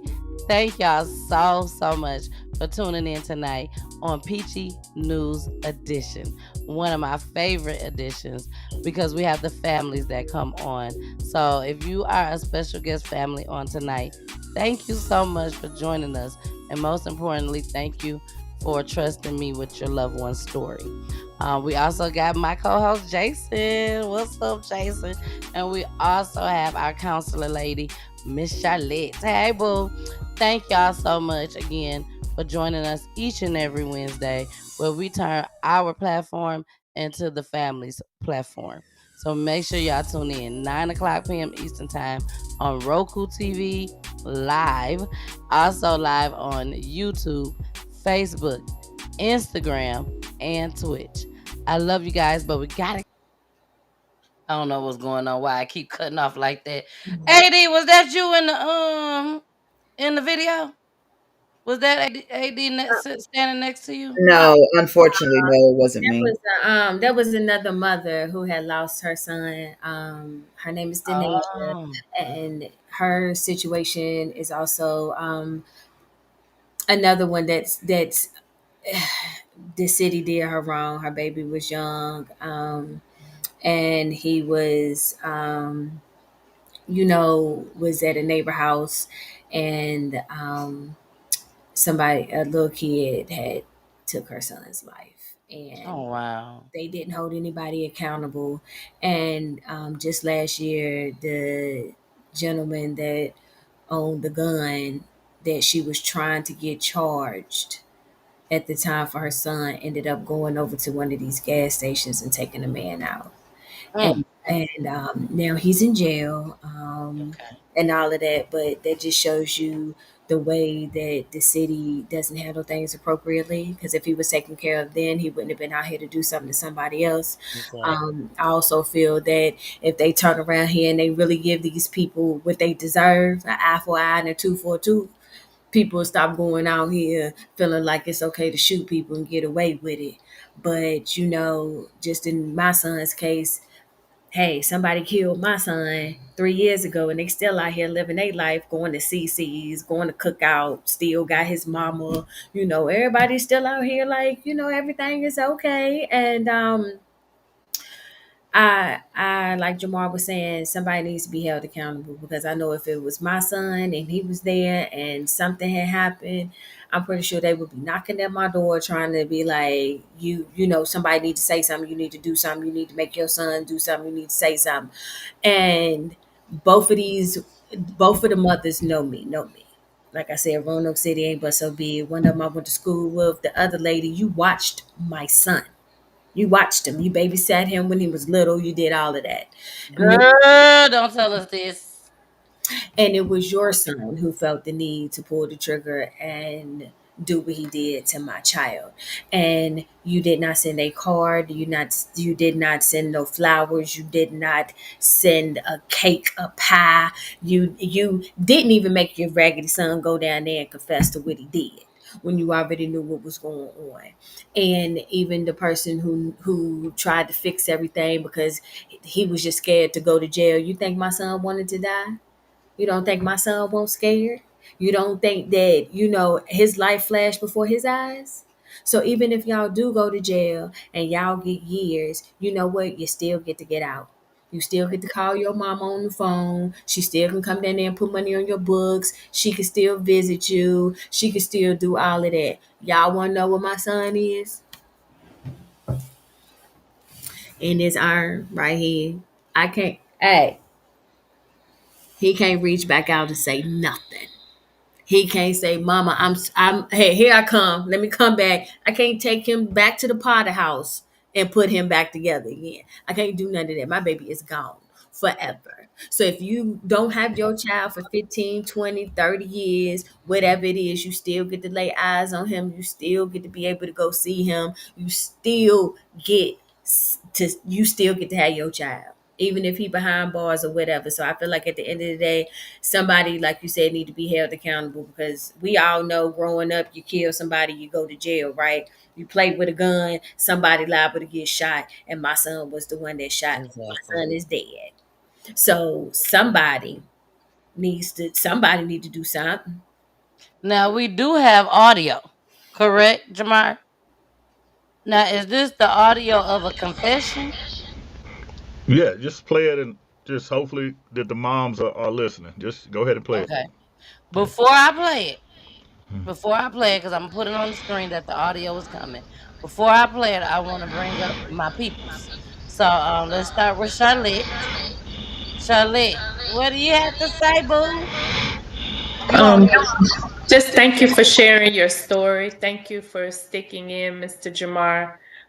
Just what a wonderful thing for you to be able to find and connect, both of you finding and connecting with each other, because there's so many families out here whose stories haven't gotten out and they don't know exactly what happened. So to be able to give some closure, even though necessarily the people haven't been accused of it, but at least you do have some closure as to what happened. And especially with somebody telling you that your child committed suicide and you were just with them, like that's just unbelievable that that would be the story. And it just, to me, even not opening up the case knowing that you have all this other evidence, I don't understand that part either. But just keep going, keep searching, keep in their face, keep telling them, keep, hopefully, one day that they will open the case back up. And it doesn't matter, again,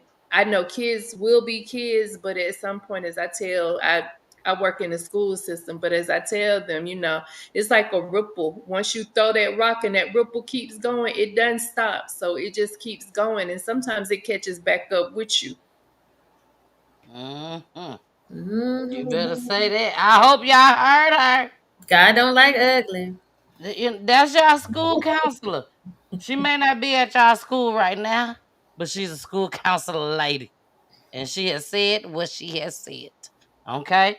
Now, Jason, we finna bring you up. You done sat down, you done listened to everything, you done took it all in. What's going through your head? I had a few things that I was going to say. I do have a question for Jamar still, but we've done a lot of shows where parents, mothers, people have lost their child due to gun violence, and that LaCiann, you made a statement just right now that kind of wrapped this whole show up for me. You was like, even if you did tell, like even if they were convicted, you still get to see your son. You get to still go see him. You still get to put money on them, on their books, and visit them, send them letters, bring them gifts, all that shit, right? And then you made the visual of turning the phone and going, "Hey," and there's no feedback. Prolific, and I hope people understand that. You feel me? Like that's the difference. You feel me? That's the difference, right? I promise to you, I've been doing this for a long time, and just being alive for over 40 years, I've never heard a story of someone in real life holding their loved one as they, you know what I'm saying, like take that last one, and then it's your son. You know what I'm saying? The prodigal one, to be honest with you. You pray for that one. You wanted that one. You needed that one.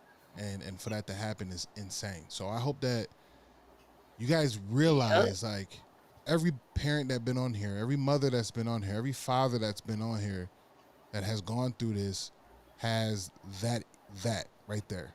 Some might not have been there. Some was on the way there. Some was not even close or got to see them. Some haven't seen them. Some don't know where they are.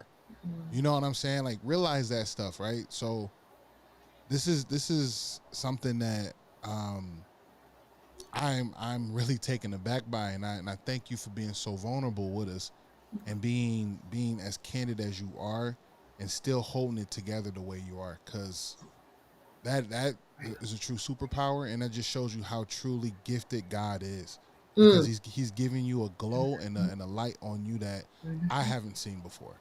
So thank you. I really do appreciate you. Thank Yeah, you. we're gonna give you that round of applause. That's right. Ooh, that's why I love Jason. long live right. NaSean, man. Long live NaSean, for real. Long live NaSean. Justice for my You baby, feel me? y'all. Like, real Justice talk, for Yes, real my talk. baby. yes. And then Jamar, man, how, like, you, I know, like, I've watched movies, man. We've all watched movies where it's like the doctors can't work on their patients, the detective can't work the case because they're too closely related to it, whatever the case may be. How was it? How are you able to, like, muster up the energy and the guts so to, like, really put your foot forward in this project, because you are closely related. You've encountered NaSean. You've seen them, you know what I'm saying, week to week or month to month, however that may be. You've seen them. How are you able to, like, really do this? Oh, I hit your mute button. I'm sorry. Yeah, I always, just ask God just to give me the strength. I know He's not gonna give me no more than I can handle, and my heart is into it 1,000%. You know what I mean? If I didn't love it, I wouldn't do it. Facts. Each time I take a case, I don't sit there and tell somebody like, I guarantee you I guarantee you I'm gonna give you 1,000%. I'm gonna give you all of me, and I'm gonna do everything I can to try to get you the justice that you deserve. That's just my job. You know what I mean? And I feel like if you love what you do, it doesn't feel like a job. Like, it's the days I leave my full time, I jump right on it. On my off days, I work on it. It's times I may sleep 2.5, 3 hours. I'll get up in the middle of the night, come jump on the computer, work. I kept, watching the body cam footage so much, man, that it was just crushing. It's just, it's crushing. You know what I mean? And I use that right there to, to work on broken relationships that I've had. You know what I mean? Yeah. Because you never know when it's gonna be your last time seeing somebody. You know what I mean? Like, you never know. Like, I got, sons, so I want them to be strong black men. I want them to understand that tomorrow ain't promised to you at all. And I got a mom who, she probably watching this now, that, Hey, I mama. don't care what's going on. I go see my mama every night. And the day that I don't come through them doors, and that I'm in the ground or I leave this earth before she do, I know it's gonna crush her. Absolutely. So I think about all of that, and I got a good network. I got a good network of people around me, that I bounce stuff off of. I got one of my close friends, like, his name Craig Fry, former ATF agent. He's a private investigator. Josh Blake, former corrections officer. I probably talk to him more than I talk to anybody. Terrence Thomas, my friend Dwight Jones, he's a former county police officer, private investigator. So I bounce stuff off of them, scenarios off of them all the time. They help me out a whole lot, and maybe I might have to bring all them on here one night. You Yes, never know. we would Yeah. love that. Absolutely. I gotta say this before we play the audio. When you said your mom would be crushed Hmm. once you leave this earth, I just gotta say this. She may be crushed, but Jamar, just for the amount of time that I've known you, God is gonna say, well done. And I know your mom knows that God is gonna say, well done. Okay, so just keep that in the back of your mind just as well. All right, Mm-hmm. now, LaShawn, your mama. We need your mama to talk. So I'm gonna play this audio, and when I play this audio, it's time for mama to You see speak. my face? Okay? That's my face right there. So I get that first. Yeah, I mean, she literally just spit you right on out. You got it. You see the crew, right? I see All it, of mine baby. look alike. All of I ain't share no jeans with nobody. She's so silly. We finna go ahead. We finna play this audio. Y'all, please let me know that y'all can hear it. Jason, put a little that church finger up that you can hear because we're doing it a different way this time. So just let me know that it can be heard. I'm gonna start it with the ringing to make sure we can hear it. Jason, can you hear it? Okay.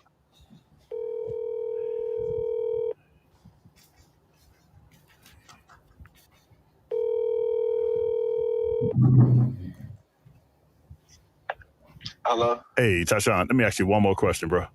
Yes, sir. So when Tashawn, I said Tashawn, shoot, when Devontae, when he shot NaSean, what did he like?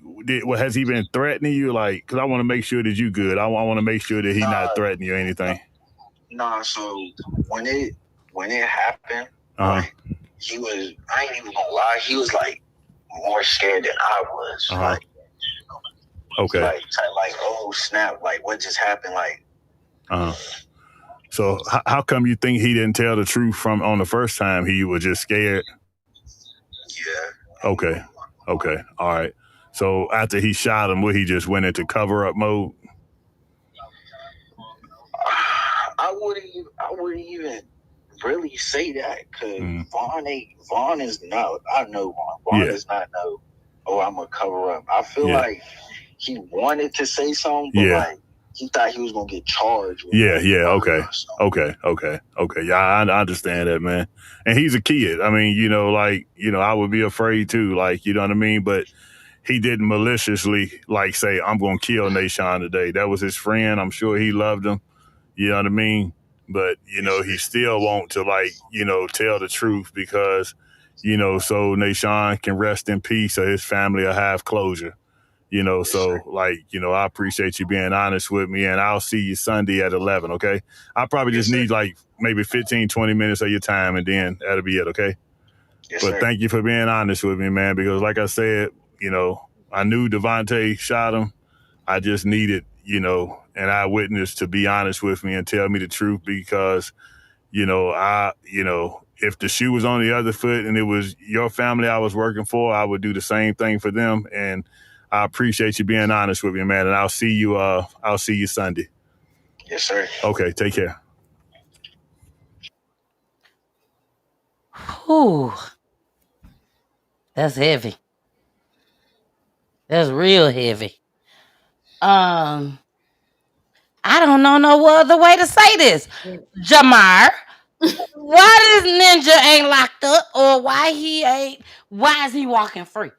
You literally just have it right here on audio. Did you turn the audio in?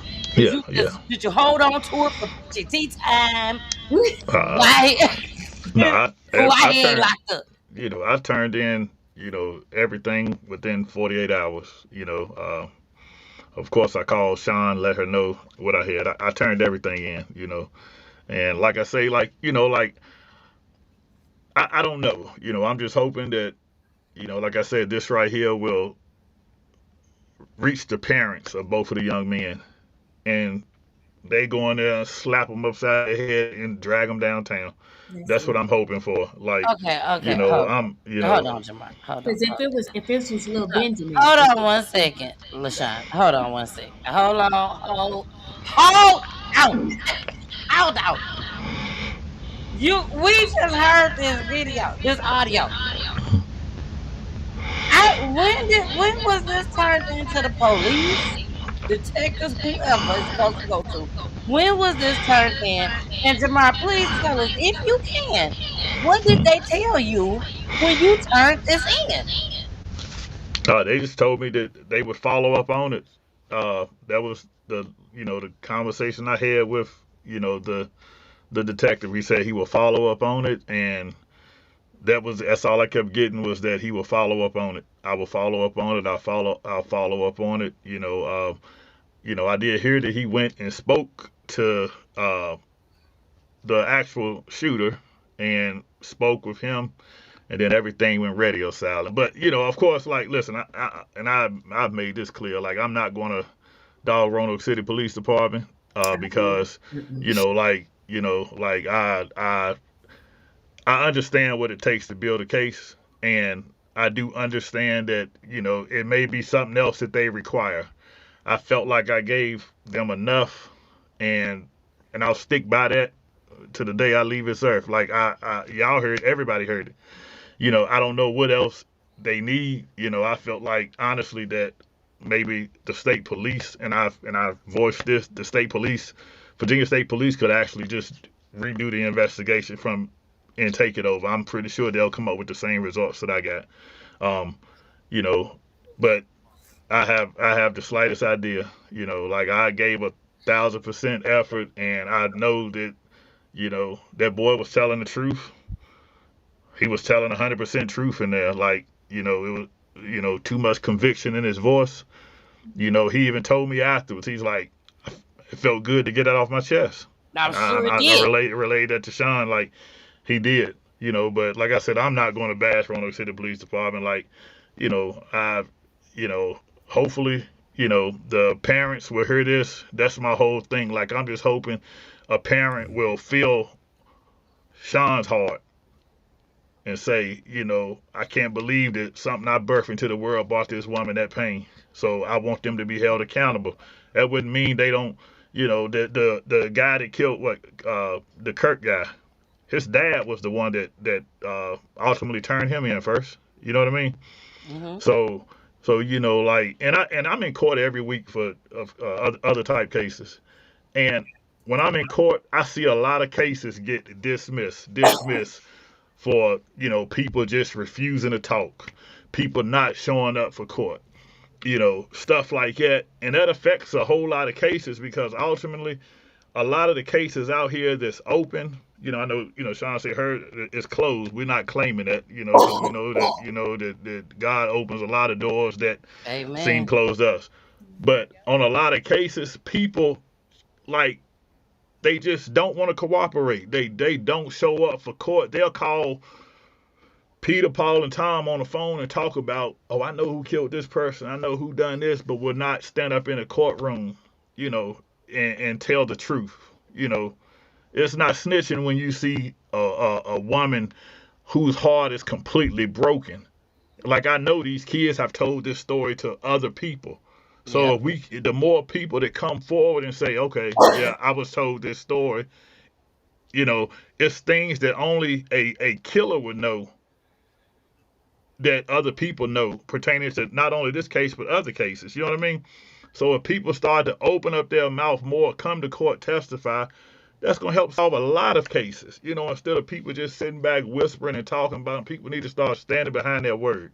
And it's people with the same skin color as us are the ones that violate people and dog people for wanting to do what's right. You know what I mean? And I hate that breaks my heart because a lot of people intimidated to come tell the truth.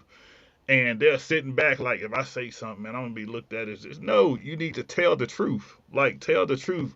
Get up on the stand and tell the truth. And that's it. You'll respect yourself a whole lot more. Because when I've had people, Peachy, that I have so many people call me about cases.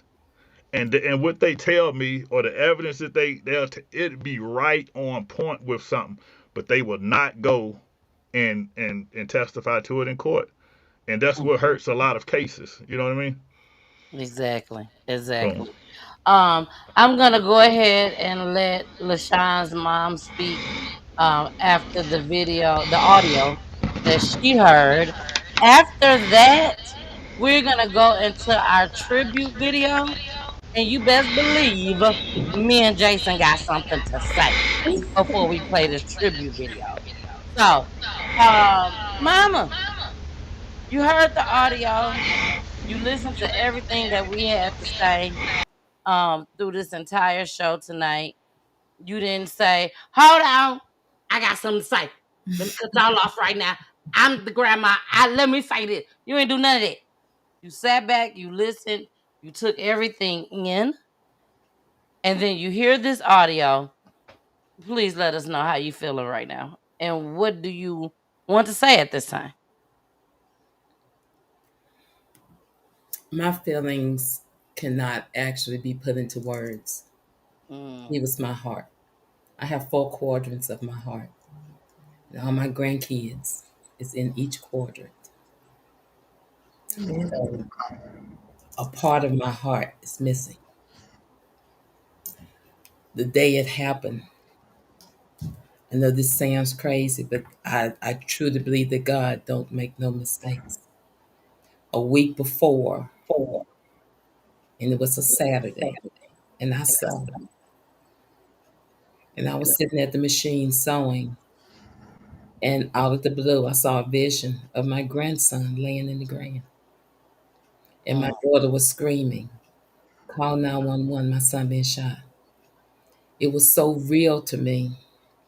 I called a couple of my church friends and a couple of my prayer partners. I said, I need y'all to pray with me. I told them what it was about. And we prayed about that thing. And I was crying like it had already happened and everything. I called LaCiann and they were in Richmond. I said, I need to talk to y'all when y'all get back here. Because I had a vision and it wasn't good. And NaSean, after I told him, he said, I don't go nowhere now. I stay home. I missed the mark. It was at home. I thought it was outside. So I missed the mark. So I felt like I failed him because I didn't pray for the right thing. No, you didn't. When that morning, that Saturday morning, he texted me.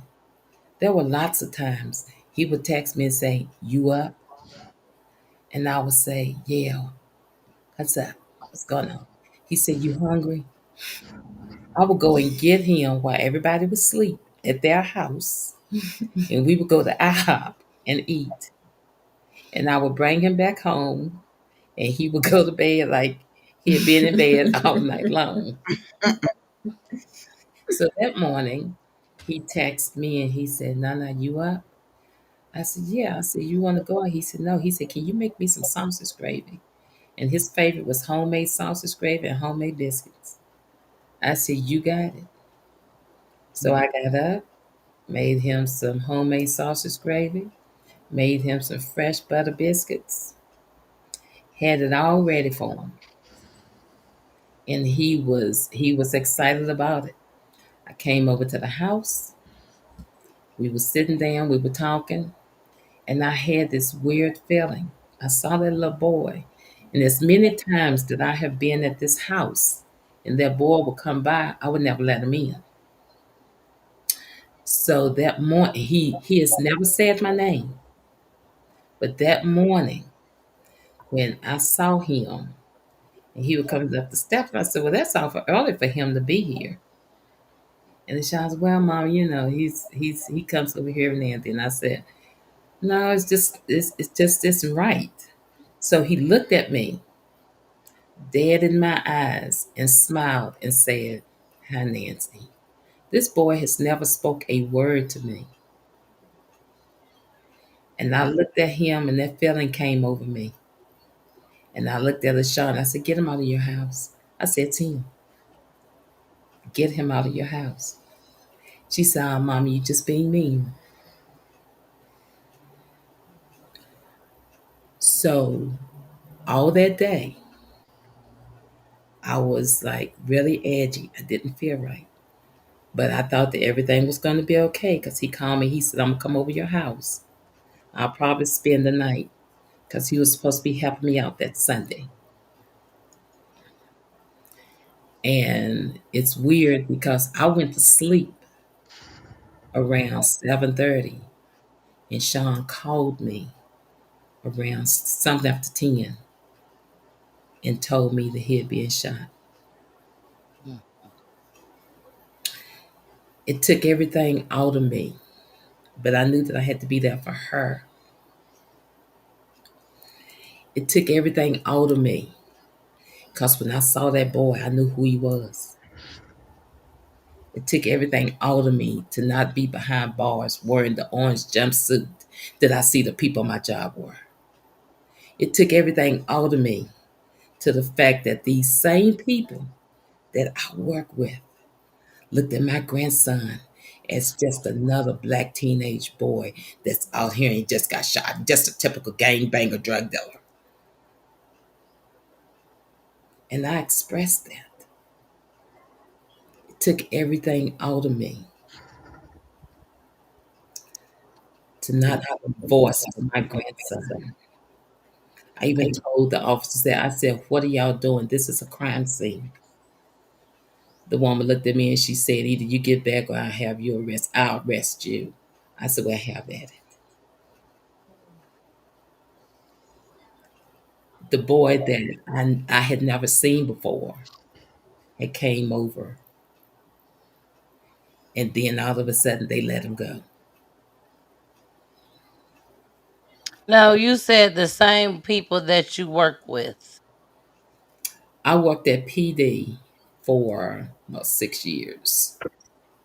Then I left and I came back and I work at the sheriff's office, been there for 20.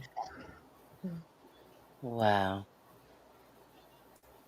Wow. So how you think it feels? A fellow officer that just was like, I know the Commonwealth attorney looked at me. He said, Nancy, we've worked together for a long time. I said, yes, we have. He said, I'm sorry it has to come to this, but it just seemed like it was just 3 teenage boys that were just playing with a gun and your grandson just come there and got shot. Oh. I haven't had the opportunity to grieve my grandson until I get closure. And that I don't have at all. And when you see that some of the evidence, like we knew that they weren't going to get charged when we went to go and talk with the Commonwealth attorney and the detective, because the day before, the one who did the shooting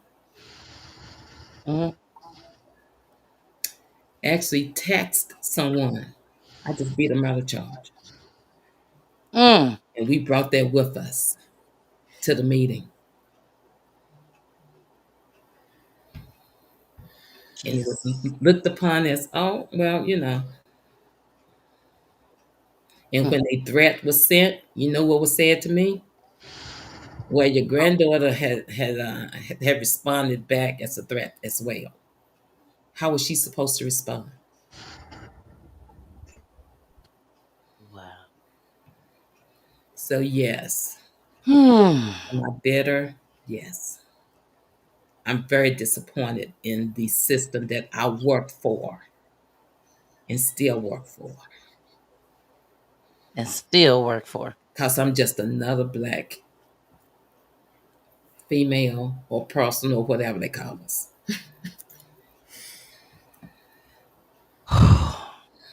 That's a lot to take in, Mama. That's a lot to take in. Honey, we both in here in this boat. And if I could have given my life for my grandson, I would have stepped right in front of it. I would have, yeah. Well, we are about to play this tribute video. Jamar, he has to go. So look at this. She got Love the you, picture. Jamal. She got the picture.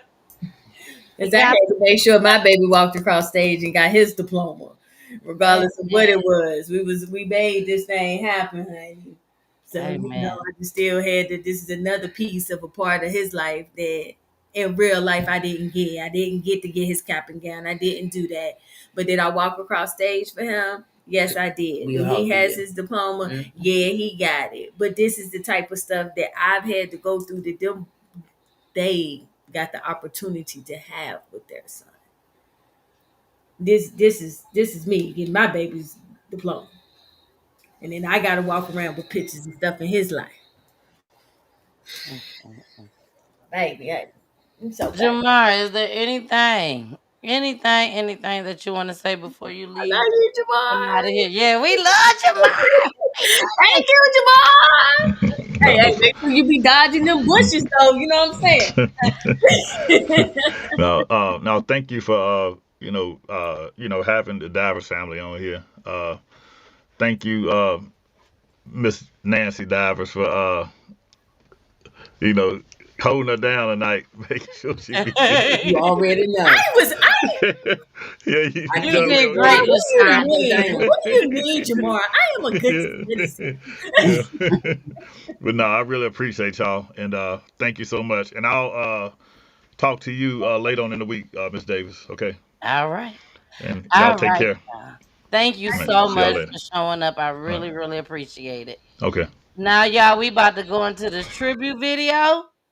We love you, LaCiann. I love y'all too, and I thank y'all so much for letting, just allowing me to speak my son's truth.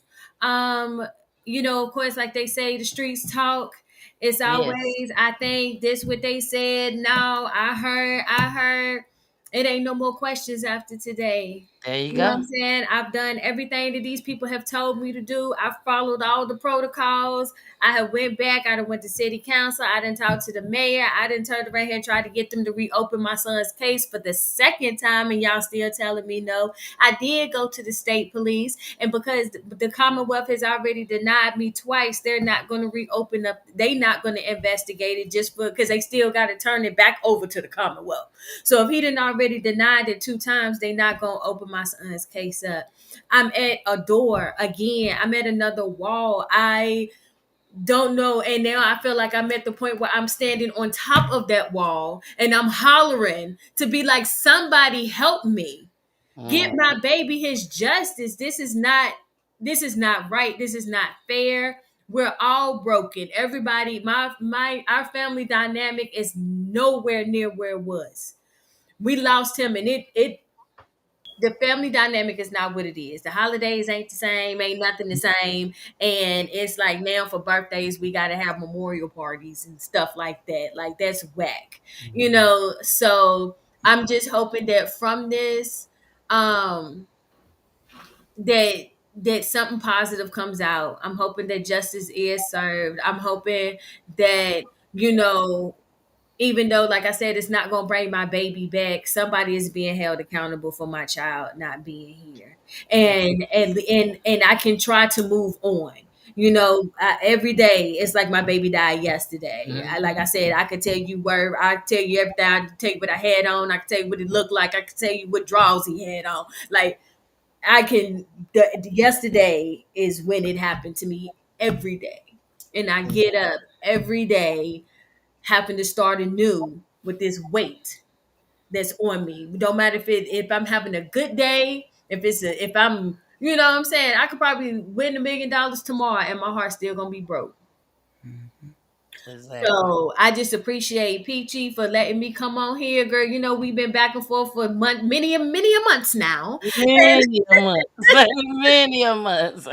And We done had these pictures for the tribute video for a long time, baby. girl, and you to hold on to all of them, girl. And I I finally sure found did. out. I sure did. I said, Peach, I'm ready. I knew God was gonna circle it right on back. Right on back. Thank you. And thank you, Jason, and stuff for, seeing it and speaking from your male point of view of how this is, you know what I'm saying? Miss Charlotte, coming in here and things. I may have to call you in the middle of the night to be like, give me some strength and let me know what it is, girl. So I appreciate my new family I done found in y'all. And I appreciate everybody that has tuned in and has listened and has gave us support. Continue to pray for us. Continue to, speak positivity over here. Because when I tell you some days, I don't even know how I'm up and moving. I mean it. I do have a question. When you guys tried to reopen this case a few times, what were you trying to reopen? Like, what was the charges that was trying to be reopened?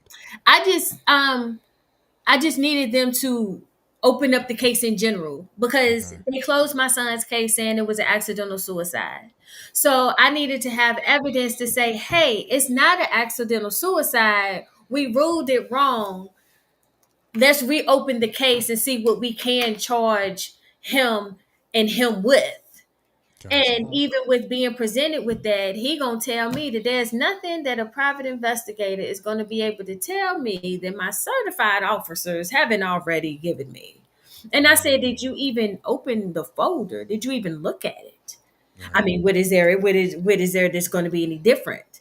And even when I brought up the autopsy report, he told me it wasn't substantial evidence. When I brought up, the everything that we all just heard, that's not substantial evidence. So you saying you're not opening my son's case back up? No, I don't feel that there's any need for me to open the case back up. Oh, okay, yeah. So now here we are again. It's still closed, and y'all still just, and I'm out here blindly. There's a slew of charges that can be charged, that he can be charged with, or the person can be charged with. And that's what Jamar was saying as well. Because I just know the call was that recording is absolutely important. The only thing that I had a little hesitation. Now I don't know anything about law at all. I'm gonna say that right now. I don't know nothing about law at all.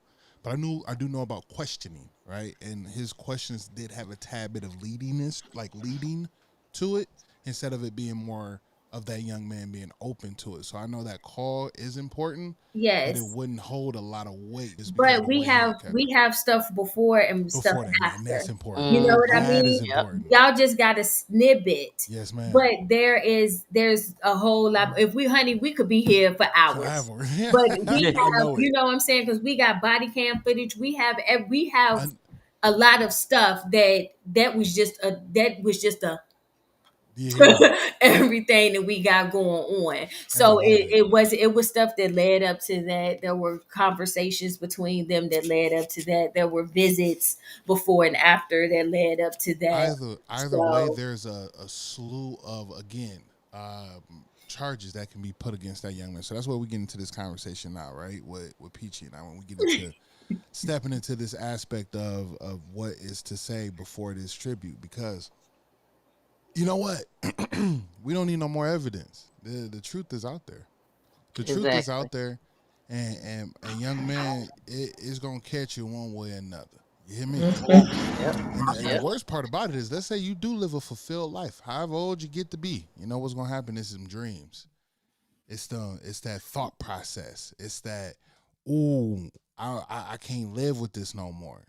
Or if you do, you know, God works in mysterious ways, and your number's always gonna get called, and it's gonna be from a very crazy standpoint. You don't know when it's gonna come or how it's gonna come. You just know life ain't gonna ever work out right, young man. You're gonna figure out, why can't I ever get ahead? Why can't I ever do better? Why is not the life that I think that I should be living the best that I should be living it? Well, you got a lot of karmic stench on you, my friend. You got your karma stink.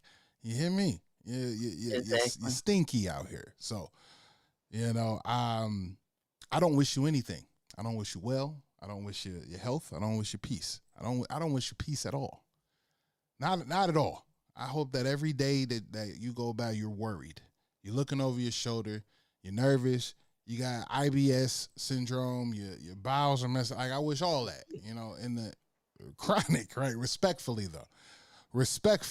You know what I'm saying? But the stress is on you so bad that nothing works out right. You lose your hair.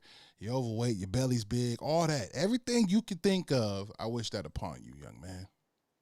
And they always say that God gives the worst revenge. You know, when some of the families come on whose case has not been solved, you know, I always tell them, you know, it may never be solved, but God knows. God knows.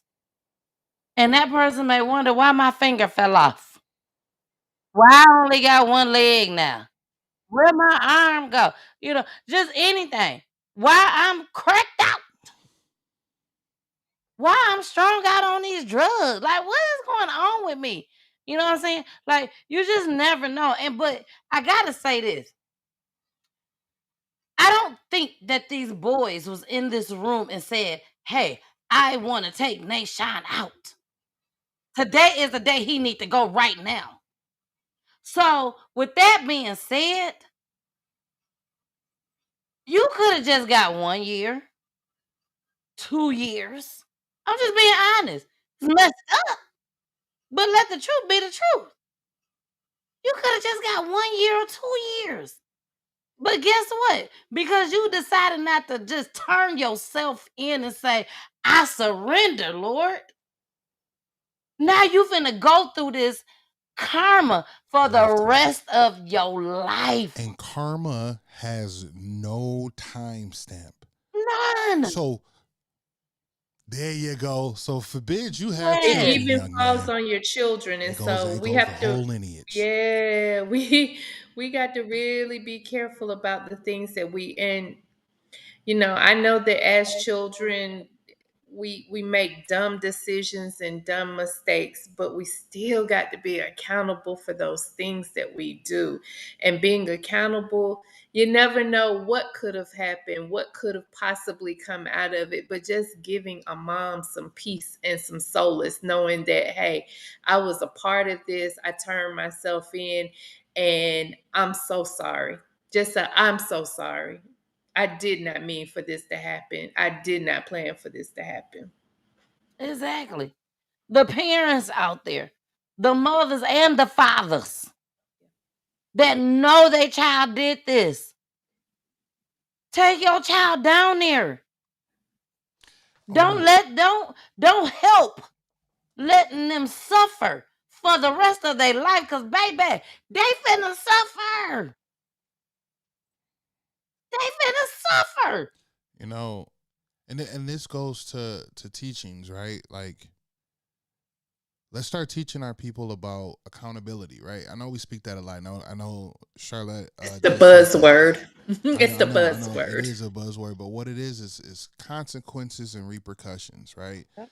And we need to learn that not all consequences are bad. Like, it's just a cause and reaction. So since this action happened, there's now a reaction to it, right? There's a consequence to an action that you presented, right? No matter if it's good or bad. Like, if I were to pick something up improperly, the react or the consequence to it is I hurt myself, right? Mm-hmm. If I help you pick up something that is too heavy, the consequences is now we lift it easier, right? Like, those are the things that we need to and that's how I teach my children. Like, there's always going to be some kind of consequence after your actions. So, and you have to live up to that. You have to own up to that. That is okay. We can fix it, but if you lie about it, if you hold the truth, then I can't fix it. There's no way to work on it. There's no way to properly handle it if I don't know that truth. So tell the truth, man. It's going to be a lot better for you too, and anybody else that's out there. If you holding on to something, tell the truth. Just let it be known. Let it be known. And then I'm gonna say this, and then I'm finna go on. Let me go and take this down right now, because I'm finna say what I'm finna say. You may not like it, you may do like it, but I'm finna say this. You're watching. You're watching. You're watching, baby. You are watching right now. There's no one can make me believe that this person that did this is not watching this show right now. When LaCiann put that flyer out, baby, you, your mama, your auntie, your uncle, your cousin, your sister, brother, whoever, somebody in your damn family is fucking watching right now. And if you don't have enough sense to take this burden, help take this burden off of this young man and turn himself in, baby, you don't know how it's gonna come back. It could come back on you, auntie, uncle, cousin, brother, sister, whoever. Pay attention. I don't know y'all. Don't care to know y'all either. But just listen to what we got to say. Because ain't nan one of us, me, Charlotte, or Jason, ain't nan one of us dumb, stupid, or retarded. We know something. We've been doing this for too long. Mentally impaired. We don't use that word. I know. I shouldn't have said that. Sorry. It came out. It's okay. It's okay. Things just come out my mind. I be trying to bring it on back, but that just came out. Yeah. So to I anybody out there, we apologize. do not. I That is. apologize to everybody out there. Thank you, Jason. Thank you, Jason. But sometimes I just get a little beside myself. That's But okay. ain't nothing wrong with that. We understand the game, how the game goes. But there's no way that you can sit here and tell me that your life is good, that you are not thinking about this every single day. So with that being said, baby, here we go.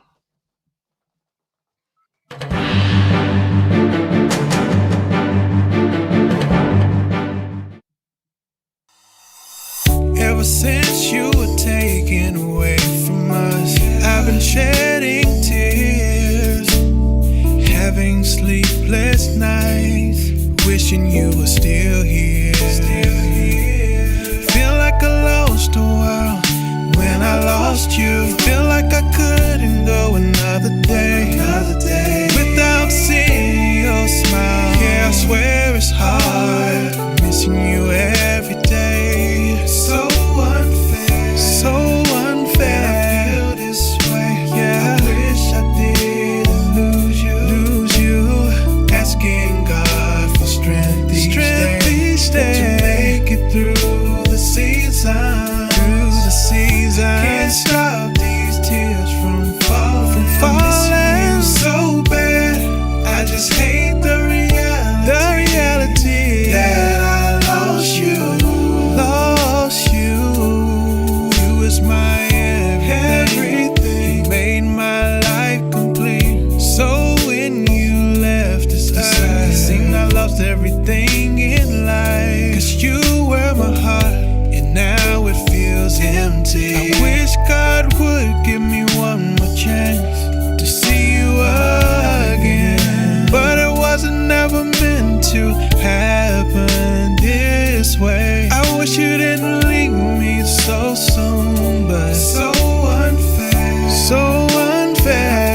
this way. Yeah, I wish I didn't lose you. Asking God for strength each day to make it through the season.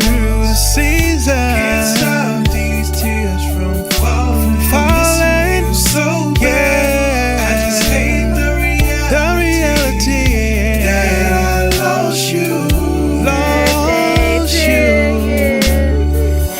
I hate I had to lose you this way. I'm sad I can't get you back.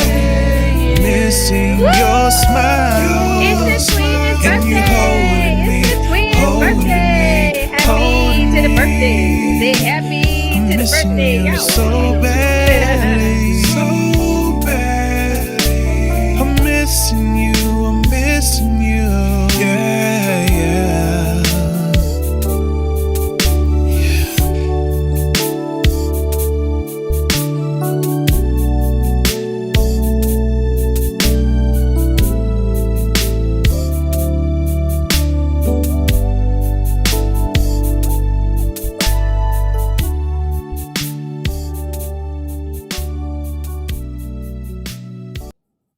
Man, they so goddamn gone beautiful. The whole goddamn gone family. The whole damn family. Come on, hey, hey, Nana. I know. That was did your beautiful. damn thing. You hear That me? was beautiful. You know what I'm saying? She started it. She started it when you see her do it all in the Was that Papa holding the baby? Yeah.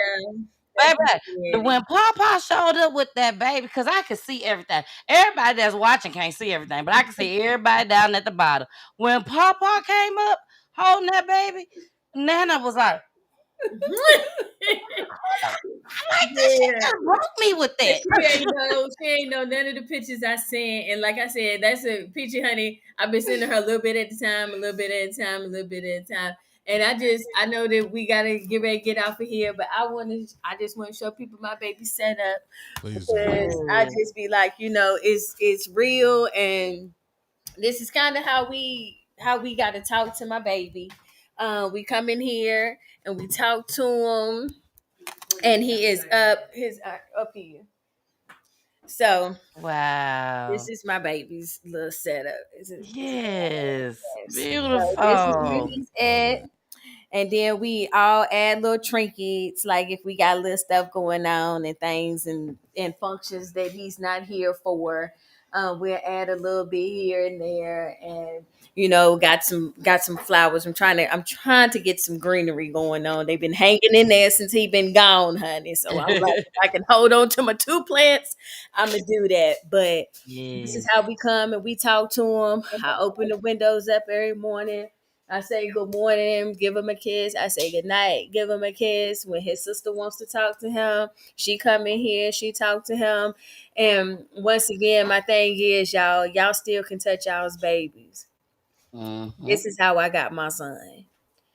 And it can't be, I have no other words for that type of stuff. And it's just like, this is all we have now is memories and photos, and we have to have stuff together. His room is still the same from that day. His dirty clothes are still in the basket. His book Wow. bag from where he was about to go, and it still got his notebook in there, still got his gym clothes in there because he was going to start varsity football on Monday. His room is still how it was. So I just, once again, I appreciate everybody. And if you are out there and you do know what happened and you know what it is, please, y'all, please, please, please, please, please have them go down there and do something. If somebody in the legal system can help me, tell me which way to go, what other steps that I can take, please reach out to me and help me. I don't want 3 more years or 5 more years or 10 more years to go and we're still where we are, like from yesterday. So yeah, I really hope that this is changing for me and everyone else that's watching, and other mothers too who understand my pain. And I'm sorry that we are part of this unspoken group, but hopefully something good will come out of this. Exactly. LaShawn, one thing that I did not tell you, What, Peach? that I always let our guests in the show. Okay. I always let them in the show. I'm gonna give you a question. All you gotta do is answer it and make sure you put that church finger up when you're done. If you do not put that church finger up, you're gonna be standing up there looking at the camera like, okay, when she gonna put me down?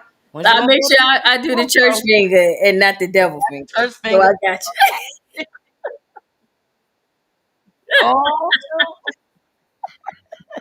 she said she got a mean one. Baby, thank you so much for just being by your cousin's side, being there for her, crying with her, laughing with her, just the memories that you have with her. Yeah. Thank you, thank you, thank you. No, Is there anything you want to say before we end the broadcast tonight? I just want to thank you and Jason for your time, allowing my sister cousin to come on here and advocate for the boy. We miss 6'2". We love him. We love our family. And so I thank you for having a platform where other mothers, other families can share their story. And I really want justice for NaSean. He deserves it. You guys heard the video. It doesn't sound like a suicide to me. And Not on at all. suicide is a very serious topic. A lot of people lose their lives to suicide. Mental health is real. But from the evidence that was presented tonight, that's not what that was. NaSean loved life. He loved his sisters. He loved his nana, his papa. He loved his AD, his big Ron, his little cuz. He loved his family. That was not what he was thinking about. He was on his way to varsity football, waiting for us to celebrate him, his senior year, graduation, and everything after that. So Bring my mama down to get a car. exactly, exactly. He wanted that nah credit. He wanted that or that charger. So thank you for cousin, thank you for allowing me to be a part of the journey with you. You know, Yeah. I'm here every day, all day, from the tomb to the womb, honey. We together. So thank you, Miss Peachy, You're so and welcome. y'all have a good night. All right, now if you could please stick around till I end the broadcast, AD, that'll be great. And Jason, is there anything you want to say before we end this broadcast? Again, I'm gonna repeat the same sentiment. Thank you for being as vulnerable as you were today. Thank you for sharing your vision of your son, and we see him ever so clearly.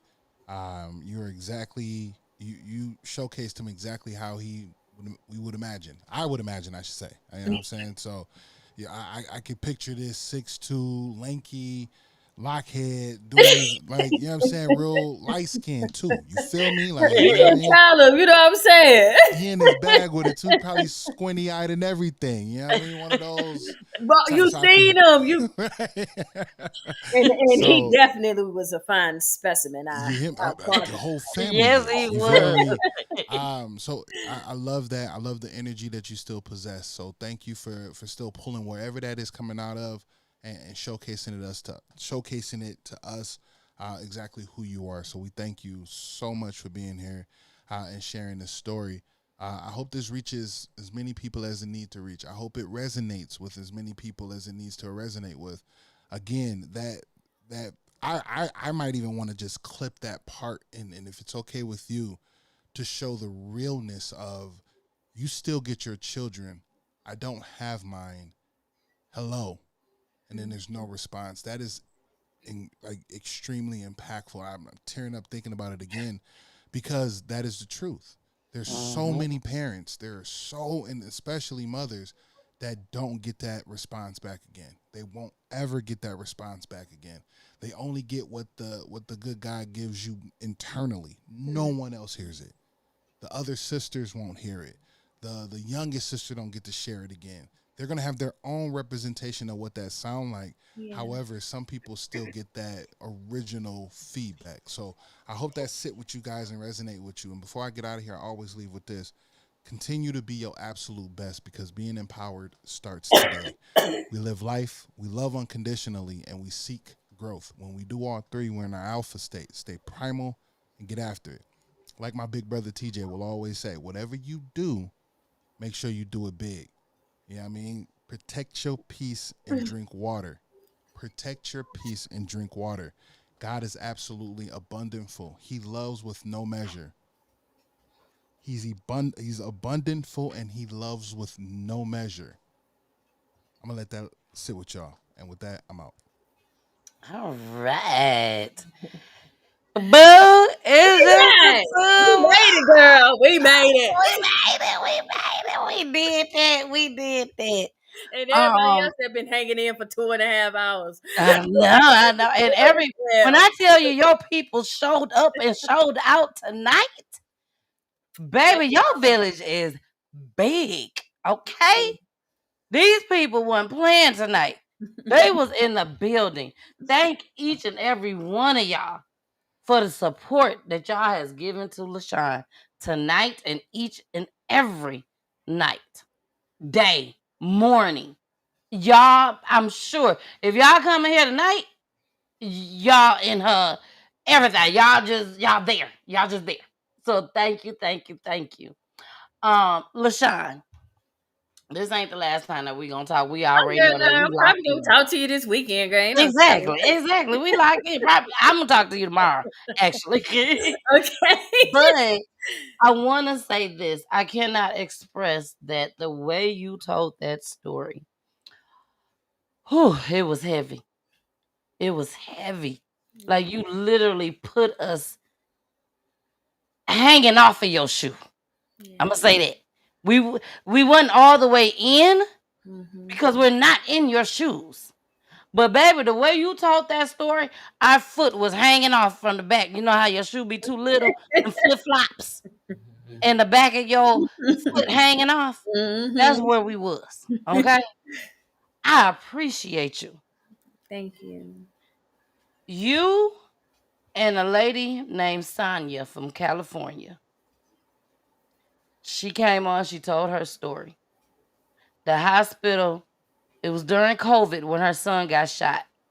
And when they drove her son to the hospital, and she went to the door where the ambulances go. Mm-hmm. And they told her, we can't let him in because this is the ambulance side. You got to go to the other side. She gets to the other side with her son in the back seat. Mm. I think he was, I'm sorry, in the front seat, back seat, whichever one. But she gets a black girl looking dead at her, still won't let her in. But she at the right door. And she had to sit there until they decide to open up the damn doors. And her son dying right there in front of her. Mm-hmm. When I tell you my heart goes out to you and Sonia, and I'm sure we done had so many people and families on Peachy Tea Tyme. And not one is greater than the next, and ain't one less than the next. Yeah. But baby, the way you told that story, LaCiann, you broke me down. And you done told me the story, but the way you told it tonight, you broke me down. Okay, I just got to say that. And I thank you for trusting me. Yes, baby. With your son's story. I thank you. You're welcome, honey. Now it's time for you to end the show for us, baby. I'm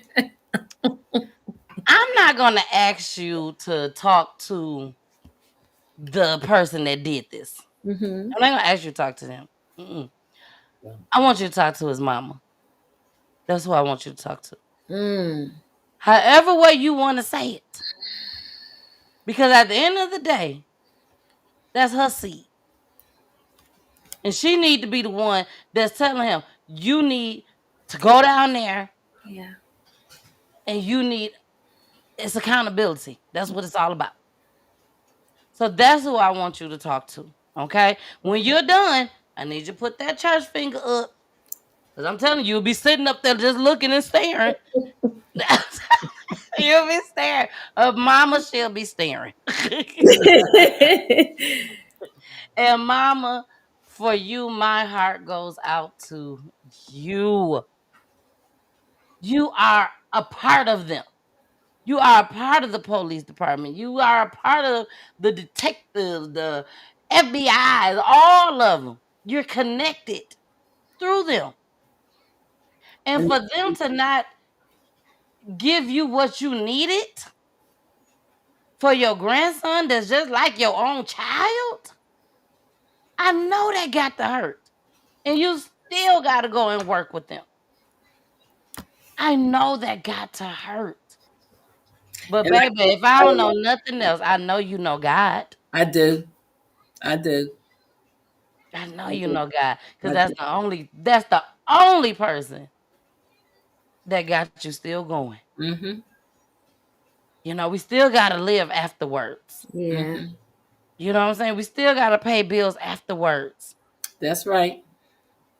And I know if you could have just when I read the you know what I want to say. when I actually read the report, the medical examiner stated that it was not a suicide and he was shot at a distance. He was right-handed. The bullet went in on the right side of his neck and came out the right side of his back. There is no way. No way. But when the medical examiner, spoke about his body, they talked about how prestige his body was, how intact it was. There was not a scar. His body was so prestige, the way they talked about it. And the only thing was all the damage that bullet did inside.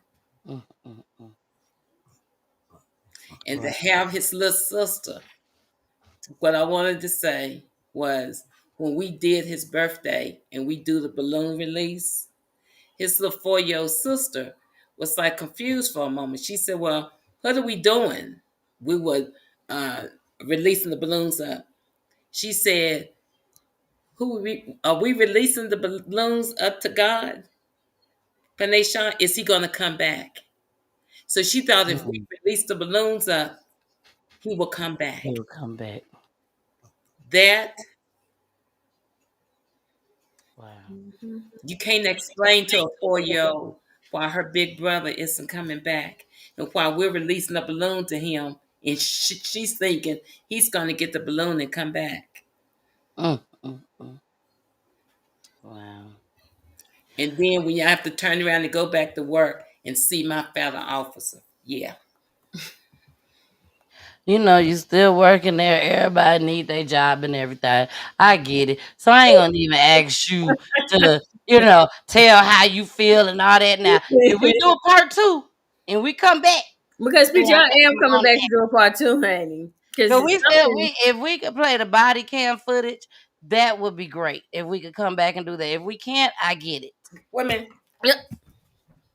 We're gonna have to look part 2. We're Part gonna have to do a part 2. when I tell you, We're gonna have to do part 2 because honey, when look, I tell we you going we on don't hour have 3, far to honey. go, we don't have far to go for the body cameras.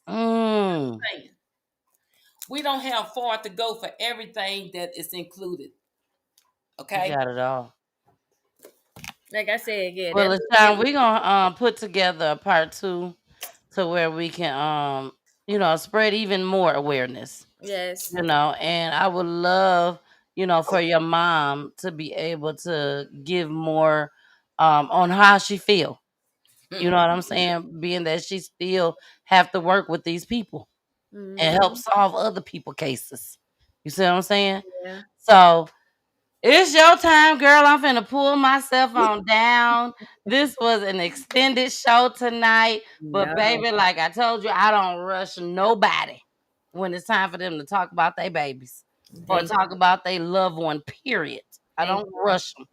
So I'm finna pull myself down, and I want you to talk to the mother, and the father. If the father's still alive, the mother and the father, and how you truly feel. Don't forget that church finger. Thank you guys so much for joining tonight. I really, really appreciate it. Please tune in on Friday. Hopefully we'll have a show on Friday. We've been kind of skipping on Fridays. But hopefully we'll have a show on Friday with me and my husband, and we can return back to all of y'all. But until then, I love you guys so much.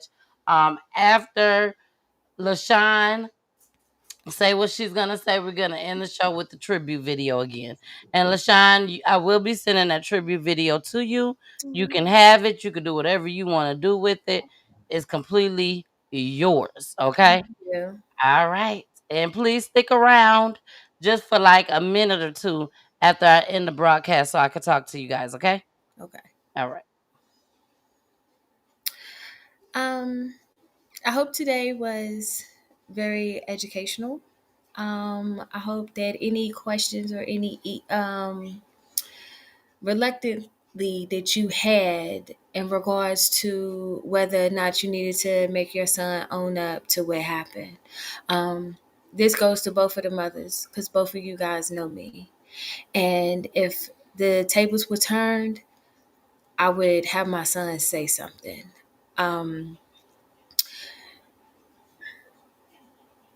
I'm broken. I can't get my baby back. And if I had known that opening up my doors to y'all sons was going to turn around here and be the cause of my child dying, I should have left y'all out there. I should not even had him be friends or anything of that nature. For 3 years, y'all been knowing what part both of your kids played in the death of my son. Nobody has said anything. Nobody has came to me. Nobody has apologized. Nobody has even, the key word of the day, held anybody accountable. I hope that after today, listening to everything, understanding my point of view, hearing my son's story, that you guys will come forth and make some things happen.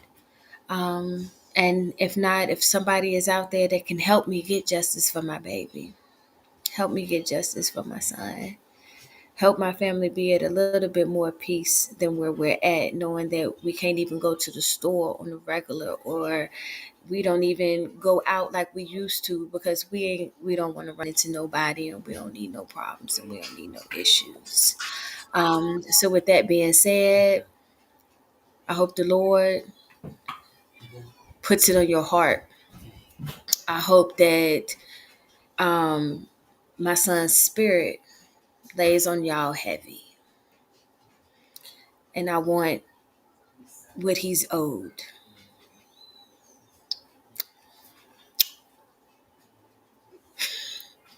All right, I'm over here in the little corner because I do want you to let people know, like you said, if someone that can help you to get this case reopened, please let them know where they can find you at. I'm attached to this Facebook. Um, if need be, y'all can reach out to Peachy and Yes. get my email address. Other than that, I'm open to any and all help. I'm open to anybody giving me advice on my next move. I'm just right now just lost as a mother. I went through plenty of doors and they just keep getting shut, and I'm devastated. I'm hurt.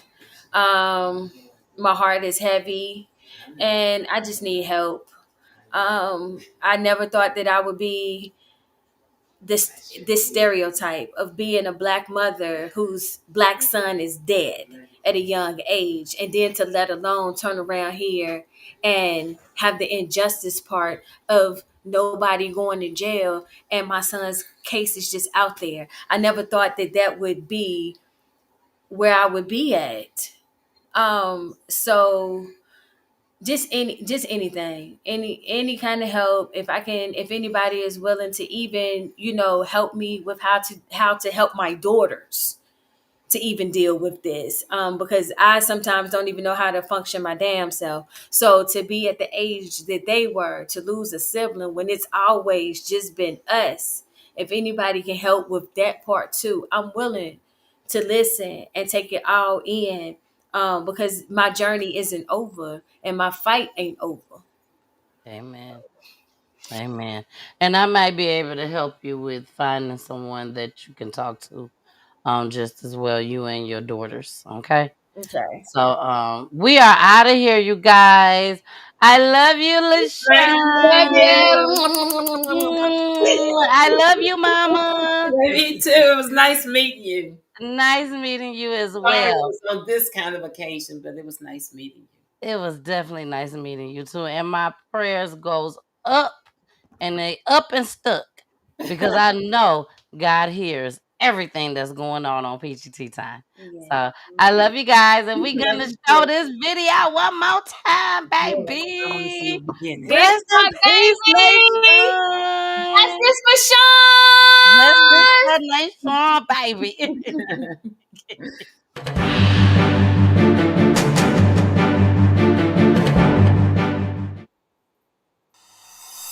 Ever since you were taken away from us, I've been shedding tears, having sleepless nights, wishing you were still here.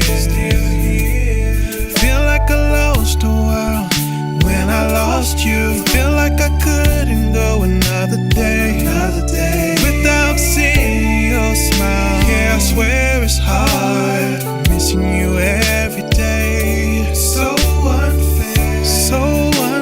I feel this way. Yeah, I wish I didn't lose you.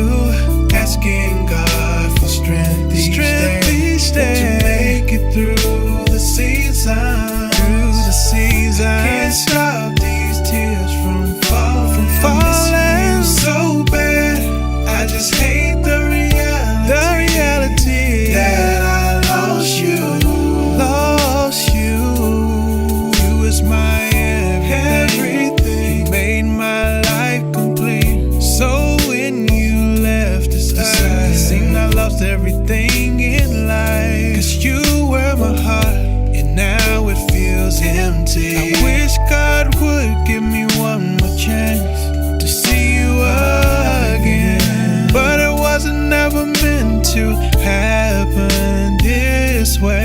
wish you didn't leave me so soon, but so unfair, so unfair. This way, yeah. I wish I didn't lose you. Asking God for strength each day to make it through the season. Can't stop these tears from falling. So yeah, I just hate the reality that I lost you.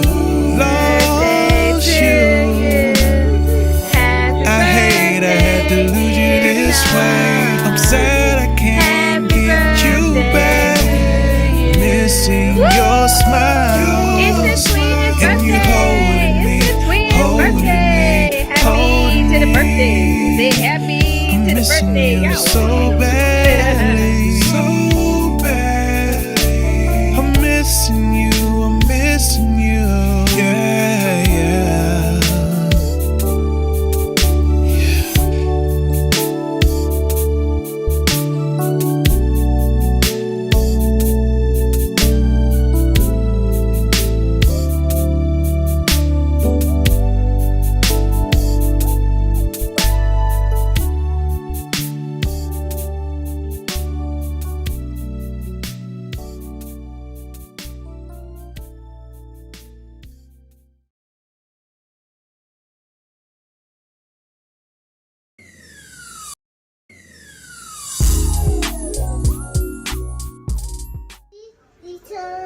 Peachy Tea Tyme.